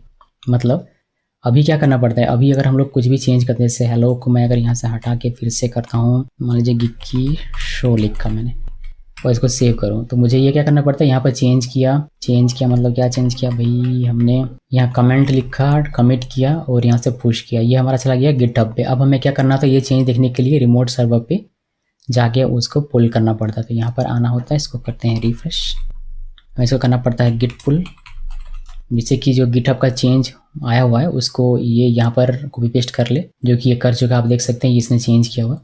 अभी इसके चेंज को दिखाने के लिए हमें इसका प्रोसेस रीलोड करवाना पड़ता है, इसके लिए ये रन कर दें, फिर इसको रीस्टार्ट कर सकते हैं, जैसे कि मैंने आपको बताया 2 तरीके। तो ये कर दें, ये 2 काम आप ऑटोमेट कर सकते हैं, ये आपको यहाँ पर आके करना नहीं पड़ेगा। इसके अलावा भी और भी बहुत सारे काम हैं जो मैं आपको नहीं दिखा रहा हूँ। जैसे कि अगर आप अपने डेवलपमेंट में मान लीजिए कि कोई नया पैकेज इंस्टॉल करते हैं, तो वो पैकेज भी आपको इंस्टॉल करना पड़ेगा। कोई CSS अगर चेंज करते हैं तो आपको कलेक्ट स्टैटिक वापस से रन करना पड़ेगा। तो बहुत सारे काम है, लेकिन यहाँ पर अभी सिंपली एक टेक्स्ट चेंज कर रहे हैं, जिसको दिखाने के लिए सिर्फ 2 स्टेप चाहिए, पुल करना है और इसको रीलोड करना है। लेकिन अगर मैं डेवलपमेंट में कोई पैकेज नया इंस्टॉल करूँ या फिर CSS चेंज करूँ, तो मुझे कलेक्ट स्टैटिक वापस से चलाना पड़ेगा, मुझे पैकेजेस इंस्टॉल करनी पड़ेंगी, उसके लिए मैं फिर से ये रिक्वायरमेंट फाइल चलाऊँगा। तो काम बहुत सारे हैं, लेकिन अभी के लिए सिर्फ एक टेक्स्ट चेंज हो रहा है, तो आपको लग रहा होगा कि सिर्फ 2 काम है, ये करना और ये करना, लेकिन ऐसा नहीं है, बहुत सारे काम। तो वो सारा काम आप ऑटोमेट कर सकते हैं GitHub एक्शन का यूज़ करके। तो वही मैं आपको अब दिखाने वाला हूँ, अगर आपको जानना है तो देखते रहिए। अभी के लिए मैं इसको एग्जिट कर देता हूँ, इसका आई थिंक कोई काम नहीं होगा। आते हैं अपने डॉक्यूमेंटेशन पे यहाँ पर, और ये कहता है कि how to automate Django development using GitHub action on your local machine, open your project using VS code और एनी एडिटर। तो VS कोड में तो मेरा ओपन है पहले से ही, जैसे कि आप लोग यहाँ पर देख सकते हैं, और इसको क्लोज कर देता हूँ। ये चेंज वैसे दिख गया होगा आपको, यहाँ पर रिफ्रेश करेंगे तो हम लोग VS कोड में ओपन हमने कर लिया। अभी कहता है कि create a folder name .scripts, एक फोल्डर क्रिएट करना है और उसके अंदर में आपको एक फाइल क्रिएट करनी है .sh एक्सटेंशन के साथ। जैसे कि मिनी ब्लॉक फोल्डर के अंदर में एक हम लोग फोल्डर क्रिएट करेंगे .scripts और इसके अंदर एक फाइल क्रिएट करेंगे deploy.sh। फाइल का नाम अपनी मर्जी से कुछ भी रखिए, बट एक्सटेंशन इसका .sh ही रहना चाहिए, और इसके अंदर में ये वाला कोड लिखना। चलिए मैं आपको करके दिखाता हूँ। तो आते हैं यहाँ पर, राइट क्लिक करके न्यू फोल्डर .scripts फोल्डर, और राइट क्लिक करके न्यू फाइल deploy.sh, और यहाँ पर वो कोड लिखना है। ये यहाँ से कॉपी कर लेते हैं, कॉपी किया और यहाँ नहीं आना, यहाँ मैं क्यों चलाता हूँ बार, पेस्ट करते हैं, ये पेस्ट हो गया। इसमें क्या लिखा हुआ, ये हमारा एक बैश स्क्रिप्ट है जो हमारा रिमोट सर्वर पे एग्जीक्यूट होगा। लेकिन लिखा हमने इसको यहाँ पर है, इसको हम लोग यहाँ से पुश करेंगे गिटहब पे, गिटहब से ही चला जाएगा रिमोट सर्वर पे। बट ये लिखा क्या हुआ है वह समझ लीजिए। इसमें हमने लिखा है एको करेगा डिप्लॉयमेंट स्टार्टेड, फिर आपका कॉपी होगा, जैसे गिट पुल जो हम लोग अभी करते हैं यहाँ रिमोट सर्वर पे, यहाँ हम लोग गिट पुल करते थे, वही गिट पुल अब इस चीज़ से होगा। तो गिट पुल हो जाएगा मास्टर ब्रांच से, फिर हमारा एक्टिवेट होगा virtual env, because virtual env अगर हम लोग एक्टिवेट नहीं करेंगे तो हम लोग पाइथन मैनेजर कैसे रन कर पाएंगे, इसलिए हम लोग वर्चुअल एनवी भी यहाँ यहीं से रन करवा लेंगे। देखिए कितना दिमाग है हमारे पास, यहीं से हम लोग रन करवा लेंगे। मैंने सिंटेक्स यहाँ लिख के रख दिया हुआ है, जिससे कि आपको इसी तरीके से छाप ना दें, इसको छापना नहीं है। एमबी की जगह पर आपको अपना वर्चुअल एनवी का नाम लिखना है, फिर बिन लिखना है और एक्टिवेट लिखना है। ओके, फिर आपका कैशे क्लियर कर लेना है, अगर आप करना चाहते हैं तो ये लिखिएगा, वरना आप इसको हटा सकते हैं। फिर आपको अगर कोई डिपेंडेंसी है, डिपेंडेंसी आपका इंस्टॉल हो जाएगा फिर से सारा का सारा। और फिर आपका अगर CSS कोई चेंज किया है तो CSS के लिए आपको कलेक्ट स्टैटिक फिर से रन करना पड़ेगा, जो कि हम लोग कर रहे हैं। अगर डेटाबेस में कोई मॉडल वगैरह चेंज करते हैं फिर से हमारा डेटाबेस का फाइल जनरेट होगा और माइग्रेट होगा। फिर आप वर्चुअल एनवी को डीएक्टिवेट करेंगे और फिर आप अपना रीलोड कर लेंगे अपना एप्लीकेशन, फिर आपको चेंजेस देखने को मिल जाएगा। तो ये सारा काम हम लोग ऑटोमेट कर रहे हैं और ये नॉर्मल है, इतना काम आपको करना पड़ता है जेंगो में। जब भी आप रियल प्रोजेक्ट में काम करते हैं तो इतना आपको काम करना पड़ता है। यहाँ तो मैंने आपको दिखाया नहीं, तो यहाँ तो मैं आपको पुल कर रहा था और रिलोड कर रहा था, लेकिन नॉर्मली इतना सारा काम आपको करना पड़ सकता है। तो वह सारा काम हम लोग ऑटोमेट करेंगे। तो ये हमने मेंशन कर दिया। अभी उसके बाद क्या कहता है, उसके बाद ये कहता है कि ये तो आपने कर लिया, अब यहाँ पर आप इसको कॉपी कीजिए। ये कहता है कि डॉट स्क्रिप्ट फोल्डर के अंदर जाइए टर्मिनल में और ये परमिशन सेट कर दीजिए। तो ये परमिशन सेट करेंगे हम लोग, इसको पहले कॉपी कर लेते हैं। कॉपी किया तो हमें टर्मिनल से इसको ओपन करना है, मतलब स्क्रिप्ट फोल्डर के अंदर राइट क्लिक कीजिए, यहाँ से ओपन इंडिकेटेड टर्मिनल, तो स्क्रिप्ट फोल्डर के अंदर से ये ओपन हो जाएगा, हमें CD करना नहीं पड़ेगा। अब राइट क्लिक कर दें, ये पेस्ट हो जाएगा, इंटर की प्रेस करेंगे, ये हमारा देखिए परमिशन सेट हो गया। आपको A लिखा हुआ दिखाई देगा और इंडेक्स एडेड भी दिखेगा। इसमें हमने किया हुआ है कि git update index dash add dash dash chmod equal +x और यहाँ फाइल का नाम, जिस फाइल पे हमें ये परमिशन सेट करना था। तो जो भी आपका फाइल का नाम होगा वह फाइल का नाम आपको यहाँ पर लिखना है। ये कर लिया, इसको डिलीट कर देते हैं। उसके बाद ये कहता है कि अब आपको एक डायरेक्टरी पाथ क्रिएट करनी है .github के अंदर में वर्क फ्लोज, इस तरीके से। जैसे मिनी ब्लॉग है हमारा, अगर प्रोजेक्ट फोल्डर रूट, तो उसके अंदर में एक .github फोल्डर बनाना है, फिर वर्क फ्लोज बनाना है। और वर्क फ्लोज फोल्डर के अंदर में एक फाइल क्रिएट करना है .yml एक्सटेंशन के साथ, जैसे कि मिनी ब्लॉग .github फोल्डर, फिर वर्क फ्लोज, फिर deploy.yml। आप डेप्लॉय की जगह पर फाइल का नाम कुछ भी रख सकते हैं, फिर इसके अंदर में ये कोड हमें लिख देना है। अब सवाल आता है कि यही क्यों फॉलो करना है, यही पाथ क्यों बनाना है, बिकॉज गिटहब एक्शन हमें कहता है ऐसा करना।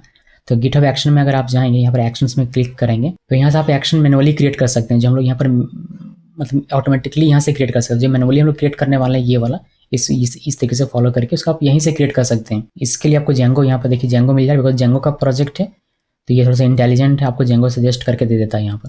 तो कॉन्फ़िगर में आप क्लिक करेंगे तो ये कुछ इस तरीके से दिखाएगा कि आपका मिनी ब्लॉग है, इसके अंदर में .github फोल्डर बनाना है, फिर वर्क फ्लोज, और ये आपकी फाइल हो गई। और यहाँ पर जो आप कोड देख रहे हैं यही कोड मैंने यहाँ पर लिखा हुआ, यहाँ पर बस कुछ अपना चेंज किया हुआ। तो आप ये वाला कोड को कॉपी करके यहाँ पर पेस्ट कर सकते हैं, फिर इसको सेव कर दीजिए। तो ऐसे भी आप कर सकते हैं, बट मैं ऐसा नहीं कर रहा हूँ, मैं इसको कैंसिल करता हूँ। और डायरेक्टरी स्ट्रक्चर वही फॉलो करेंगे, बट कोड हम लोग अपना लिखेंगे और ये हम लोग करेंगे VS कोड पे, फिर इसको पुश करेंगे और अल्टीमेटली वो गिटहब पर ही जाने वाला है।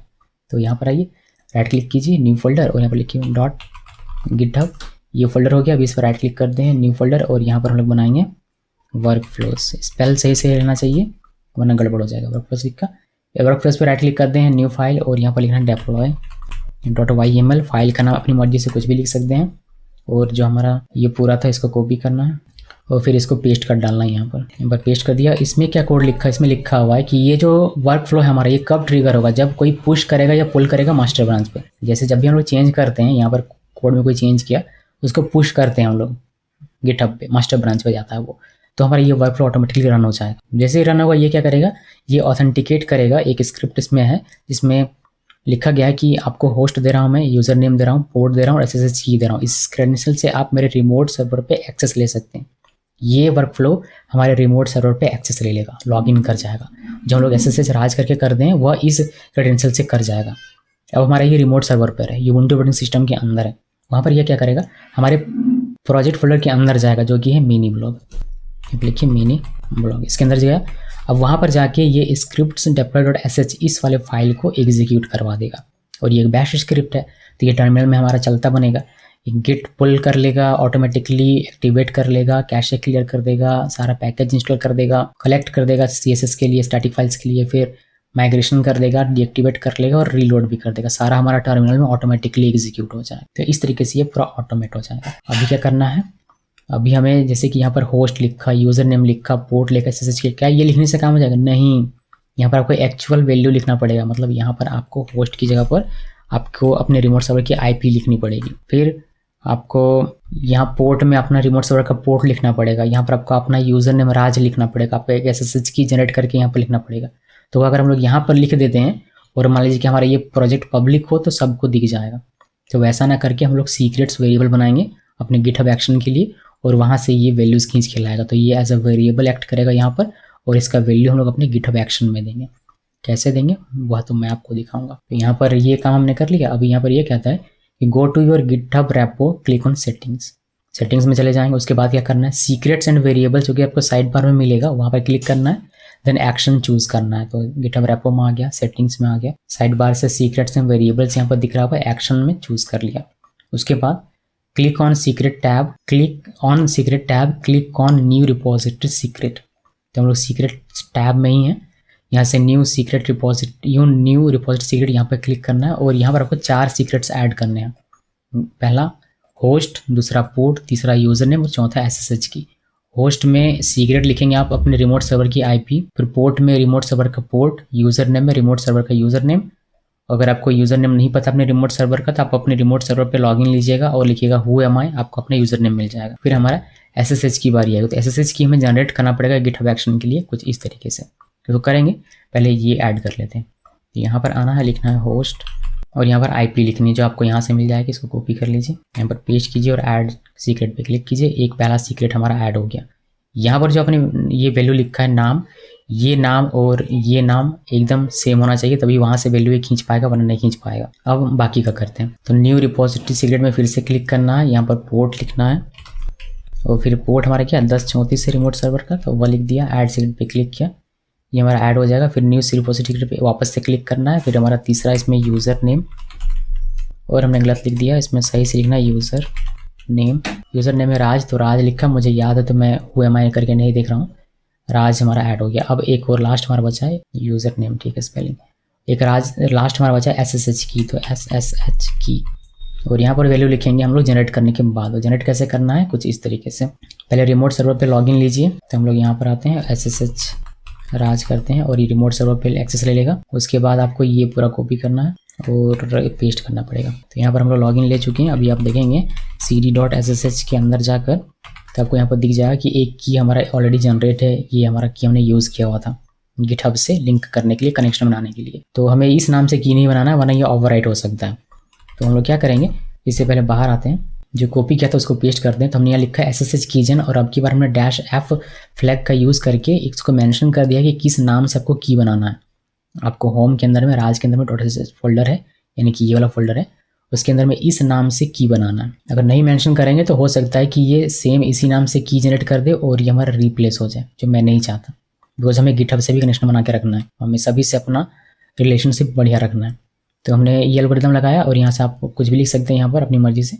ये वाला आइडेंटिफायर मैंने गिट एक्शन लिखा, ऑटो टैप लिखा हुआ है, बस ये लिखिए और इंटर की प्रेस कीजिए। और ये एक बार और इंटर की, पास फ्रेज नहीं देना, एक बार और इंटर की, पास फ्रेज नहीं देना।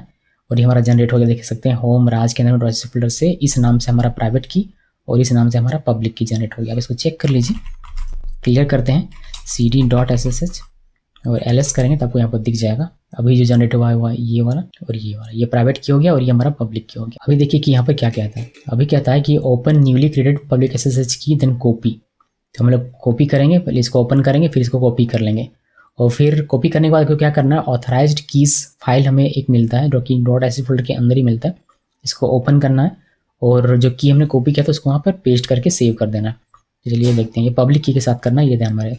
तो पब्लिक की हमारा ये लिखिए कैट और git.pup लिखना नहीं भूलना है, ये हमारा पब्लिक की हो गया। इसको कॉपी करना है और इस फोल्डर के अंदर जो ये वाली फाइल है इसको ओपन करना है।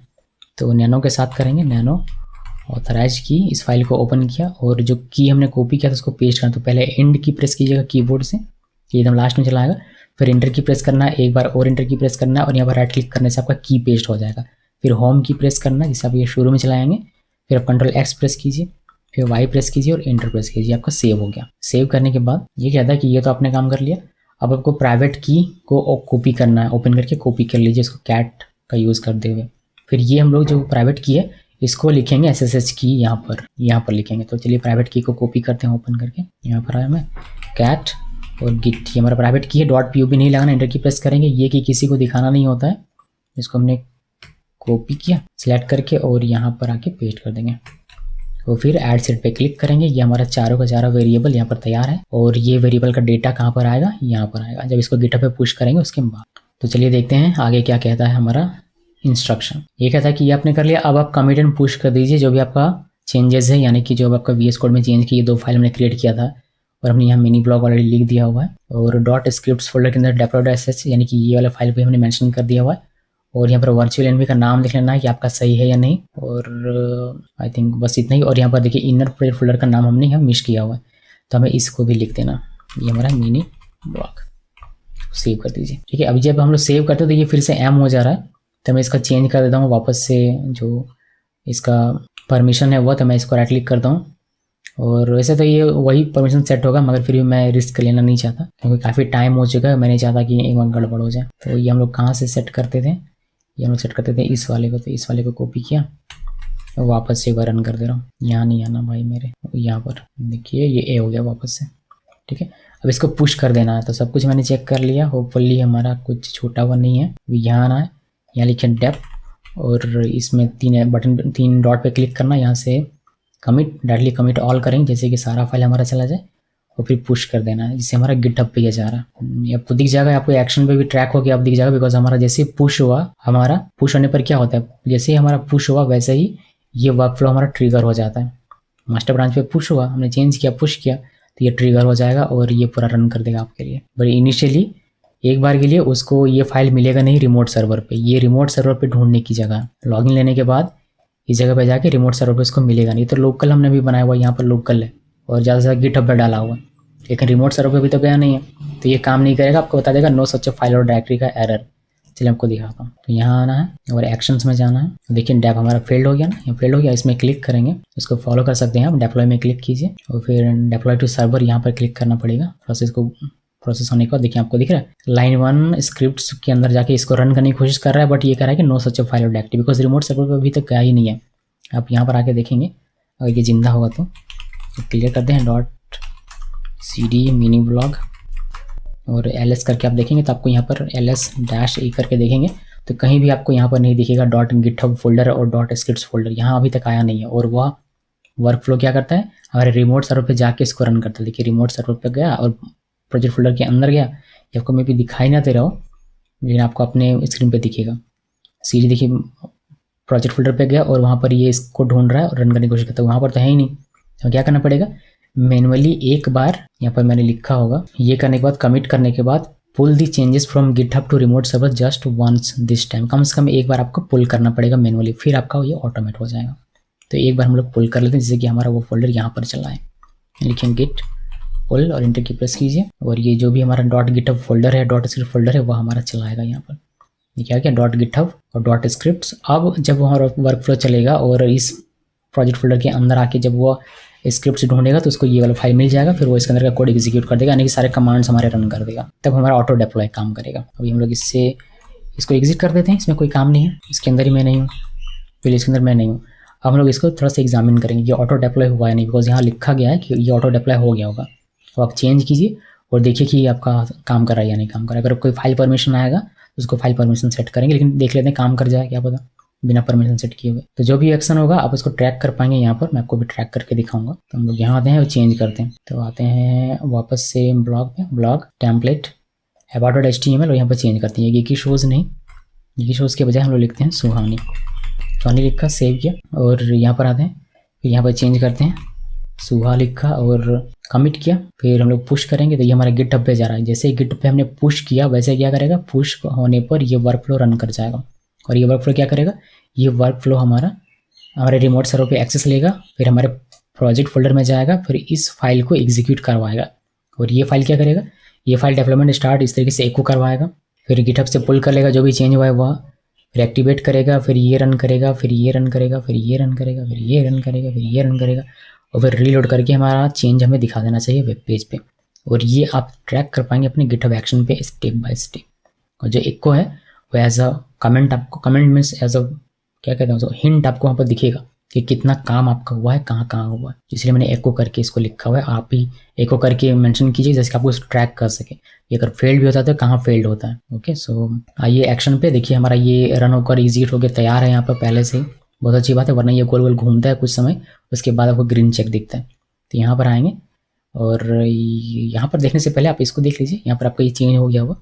देखिए यहाँ पर आपको दी जाएगा सुहानी, तो हमने ना तो पुल किया, ना ही हमने रीलोड किया, ना ही हमने कुछ किया, आपको यहाँ पर अपना डेटा दिख जाता है। इसको रिफ्रेश कराएं 1000 बार आप करें आपको सेम डेटा दिखेगा, बिकॉज हमने किल करके वापस से रीलोड करवाया है इसको, तो आपको ये चेंज दिख गया। अब मैं आपको गिटहब एक्शन से ट्रैक करके दिखा दूँ। इसमें क्लिक कीजिए और डिप्लॉय में क्लिक कीजिए और फिर यहाँ से डिप्लॉय टू सर्वर में क्लिक करना है और फिर आप यहाँ पर चेक देख पाएंगे। थोड़ा सा जूम करना पड़ेगा मुझे। ओके, आई थिंक इतने सब काम हो जाए। देखिए यहाँ पर लिखा है कि इसने हमारे रिमोट सर्वर पर एक्सेस लिया, फिर ये चला गया कहाँ, CD करके हमारे प्रोजेक्ट फोल्डर के अंदर में, और उसको ये स्क्रिप्ट मिल गया। तो अब ये इसको रन करवा रहा है, जिसमें आपको दिखता है डेप्लॉयमेंट स्टार्टेड। और ये कहाँ से दिखता है, ये हमने यहाँ पर लिखा होता। कहाँ पर लिखा होता भाई, मैं आपको दिखाऊँ, यहाँ पर लिखा होता। देखो ये एक को आपको दिख जाता है डेवलपमेंट स्टार्टेड। उसके बाद आपको दिखेगा कि कॉपिंग न्यू चेंजेस, यानी कि गिट पुल अब हो रहा है, जैसे गिट पुल यहाँ तक गिट पुल किया और न्यू चेंजेस कॉपीड, तो ये भी एको किया हुआ था, तो हमारा गिट पुल हो गया, हमें समझ में आ गया। अब वर्चुअल एन भी एक्टिवेट कर लिया। उसके बाद कैशे क्लियर कर रहा है, फिर डिपेंडेंसीज इंस्टॉल कर रहा है रिक्वायरमेंट्स फाइल से, जो कि सेटिस्फाई बता रहा है कि सारा पैकेज पहले से है। उसके बाद स्टैटिक फाइल सर्व कर रहा है, कलेक्ट स्टैटिक रन करके फिर डेटाबेस माइग्रेशन और माइग्रेट किया। उसके बाद वर्चुअल एनवी को डीएक्टिवेट किया और रीलोड किया और फिर डेवलपमेंट फिनिश्ड हो गया। बस इसे सब ट्रैक कर सकते हैं अगर आप करना चाहें तो। और पुश करने पर वह हमारे यहाँ पर आ चुका है, तो मैं आपको नहीं दिखाया तो मैं आपको दिखा देता हूँ। जो गिटहब फोल्डर है वर्क फ्लो वगैरह इंस्क्रिप्ट वाला, वो यहाँ आ चुका है। यहीं से तो हमने पुल किया हुआ था ना अपने रिमोट सर्वर पे, तो ये हमारा हो गया। और हमारा इस तरीके से ये डेप्लॉयमेंट हो जाता है ऑटोमेटिक। अब आप जब भी चेंज करेंगे अपने प्रोजेक्ट में, यहाँ से डेवलपमेंट में यहाँ से कोई भी कुछ भी चेंज कीजिए, आप CSS फाइल चेंज कीजिए या फिर कोई नया मॉडल बनाइए डेटाबेस का, कोई फ़र्क नहीं पड़ता। आप जो भी करना चाहें कीजिए और इसको पुश कीजिए गिटहब पे, फिर आपका ये ऑटोमेटिकली पुल हो जाएगा और आपका नया जो पैकेज है वो इंस्टॉल हो जाएगा। अगर कोई CSS चेंज किया तो वह कलेक्ट हो जाएगा। अगर नया मॉडल है, मतलब डेटाबेस कुछ अगर आपने किया हुआ है, वह भी आपका माइग्रेट हो जाएगा और आपका एप्लीकेशन रीलोड भी हो जाए। तो बस यही सब है दोस्तों, और कुछ खास है नहीं इसमें। थोड़ा सा ज़्यादा बड़ा बन गया ये, फिर मैं समझता हूँ कि आपको सारी चीज़ें अच्छे तरीके से समझ में आ गई होगी। अभी आप इंजनएक्स और गनीकॉर्न या जी यूनिकॉर्न, बहुत लोग कह रहे थे कि इसका बताइए इसका बताइए, तो ये चलिए ये भी हमने देख लिया। तो बहुत अच्छी बात है, आपको सब पता होना चाहिए। अपाचे वेब सर्वर के साथ भी मैंने बताया हुआ है कि कैसे कर सकते हो। यहाँ पर इंजनएक्स के साथ भी हमने देख लिया, मैंने मॉड विजगी के साथ भी बताया हुआ, और यहाँ पर जी यूनिकॉर्न के साथ भी हमने देख लिया। क्योंकि अच्छी बात है, अब आपको कंपनी जहाँ पे आप काम करेंगे, जॉब करेंगे, आपको कुछ भी बोले कि अपाचे वेब सर्वर में करना था, आप अपाचे में भी कर सकते हैं। आपको इंजनएक्स में बोलेगा, आप इंजनएक्स में भी कर सकते हैं। HTTPS इसमें लगाना हो तो कैसे लगाएंगे, तो वह देख लीजिए, बिकॉज ये भी जरूरी होता है। तो ये देख लीजिए हम लोग इसमें कैसे करेंगे, उसके लिए मैंने इंस्ट्रक्शन लिखा होगा यहाँ पर, ये किसी नोट्स में जाइएगा और यहाँ पर आपको मिल जाएगा SSL सर्टिफिकेट, कहीं ना कहीं मिलेगा, यहाँ नहीं, इसके अंदर आते हैं और यहाँ है क्या, देखिए SSL सर्टिफिकेट इंजनएक्स। तो यहाँ पर इसको कॉपी मतलब क्लिक किया, ये हमारा ओपन हो गया। अभी हमें इसको फॉलो करना है। ये क्या कहता है, ये इसमें इसका मैंने सेपरेट बनाया हुआ है वीडियो, वैसे आप देखना चाहें तो देख सकते हैं, बट ये मैं स्पेसिफिकली बना रहा हूँ जेंगो के लिए, बिकॉज बहुत से लोग इसको पूछ देते हैं मुझे कि जेंगो में कैसे करते हैं। चलिए जेंगो में देखिए, बस थोड़ा सा समय आपको देना पड़ेगा, थोड़ा सा समय मुझे देना पड़ेगा। तो हम लोग अपने रिमोट सर्वर पे पहले एक्सेस लेते हैं। तो यहाँ पर आते हैं और SSH राज लिखूंगा मैं, तो मैं अपने रिमोट सर्वर पे जा सकता हूँ। ये मैंने कॉन्फ़िगर करके ऐसे रखा हुआ है कि सिर्फ इतना लिखने से मैं अपने रिमोट सर्वर पे चला आता हूँ। तो ये लिखा। अभी उसके बाद आपको क्या करना, आपको ये इंस्टॉल करना पड़ेगा, sudo apt install sutport और python 3 nginx ये प्लगइन। इसको कॉपी किया, यहाँ पर पेस्ट करते हैं और इंटर की प्रेस कीजिए। और ये अगर पासवर्ड मांगे तो आपको पासवर्ड यहाँ पर चिपकाना है, इंटर की प्रेस करना है। और ये हमारा इंस्टॉल हो रहा है, वाइल एक इंटर की प्रेस कीजिए। अगर सब कुछ बढ़िया रहा तो ये हमारा इंस्टॉल हो जाएगा। देखिए इंस्टॉल हो गया। अभी इंस्टॉल होने के बाद आपको चेक करना है कि आपका फायरवॉल वगैरह सब कुछ है या नहीं। मतलब अगर राइट क्लिक करूँ मैं, ये पेस्ट हो जाएगा, इंटर की प्रेस कीजिए। आपका यहाँ पर 443 ये HTTPS के लिए पोर्ट होता है, तो ये अलाउ रहना चाहिए, ये हमें चेक करना है। सो करते हैं क्लियर। ये आ गया ज़्यादा नीचे, और नीचे हमें जाने की आदत नहीं है। तो आपको ऑब्टेन करना है SSL सर्टिफिकेट फॉर अपने डोमेन के लिए, तो हम लोग इसको कॉपी करेंगे। यहाँ से तक को कॉपी किया, कॉपी करने के बाद यहाँ ये पेस्ट कीजिए और फिर यहाँ पर आपको चीज़ें चेंज करनी पड़ेगी, जैसे कि आपको यहाँ पर अपना योर डोमेन की जगह पर आपको अपना डोमेन लिखना है और यहाँ लिख दिया सोनम कुमारी और एक बार डी एक बार और डब्ल्यू के साथ लिखना है। ये लिखा, एंटर की प्रेस करते हैं और यहाँ पर एक ईमेल एड्रेस मांग रहा था, तो एक ईमेल दे दीजिएगा जो भी आपका अपना एक जेन्युइन ईमेल हो वो हमें दे दीजिएगा। मैंने दे दिया, इंटर की प्रेस करते हैं और ये कह रहा है कि रीड कीजिए टर्म कंडीशन, वाई लिख इंटर की प्रेस करना है। टर्म कंडीशन में मैंने पढ़ लिया हुआ है और यहाँ पे कह would you willing to once you issue share your email address, no, तो मैं एन लिख के इंटर की प्रेस करूंगा, मुझे शेयर नहीं करना है। ये अकाउंट रजिस्टर्ड और requesting a certificate for sonamkumari.com and www.sonamkumari.com दोनों के लिए रिक्वेस्ट करा सर्टिफिकेट और देखते हैं कि होता है या नहीं होता है। तो ये सक्सेसफुली डिप्लॉय सर्टिफिकेट, ये डिप्लॉय हो चुका है। अभी देखते हैं आगे क्या कहता है। आगे कहता है कि आप चेक कर सकते हैं कि आपका सर्टिफिकेट का स्टेटस क्या है। तो यहाँ पर आइए पेस्ट करते हैं और इंटर की प्रेस करेंगे और देखिए ये एक्टिव है और रनिंग स्टेट में है। ये रिन्यू होता है ऑटोमेटिकली, तो आप रिन्यू को अगर चेक करना चाहें कि रिन्यूअल प्रोसेस में मेरा कोई दिक्कत ना हो, उसके लिए आप इसको अभी रन करके देख सकते हैं। तो इसको कॉपी किया, पेस्ट करना, इंटर की प्रेस कीजिए और यहाँ आपसे कुछ पूछेगा, नहीं पूछेगा, प्रोसेस कर रहा है ये और अकाउंट रजिस्टर्ड, रिन्यूअल को सिमुलेट कर रहा है ये और देखते हैं क्या होता है। देखिए रिन्यूअल में कोई आपको प्रोसेस मतलब प्रॉब्लम नहीं होगा, ये प्रोसेस कर देगा सही तरीके से। अब देखते हैं कि हमारा HTTPS इस पे आया है या नहीं आया। इसको आप रिफ्रेश करेंगे और यहाँ पर अब आपको दिख जाएगा एक ताला लगा हुआ, देखिए दिख रहा है, दिखेगा कनेक्शन इज सिक्योर। तो बस यही काम है और कुछ तो है नहीं इसमें, बस सिर्फ इसको हमने रन किया और ये हमारा काम हो गया। तो इसमें कुछ ज़्यादा कुछ करने की आवश्यकता नहीं थी, मगर फिर भी मैंने इसको बता दिया ताकि आपके दिमाग में ये अच्छे तरीके से रहे। तो दोस्तों बस इतना ही है इसमें। इस वीडियो को देखने के लिए आप सबका बहुत बहुत धन्यवाद।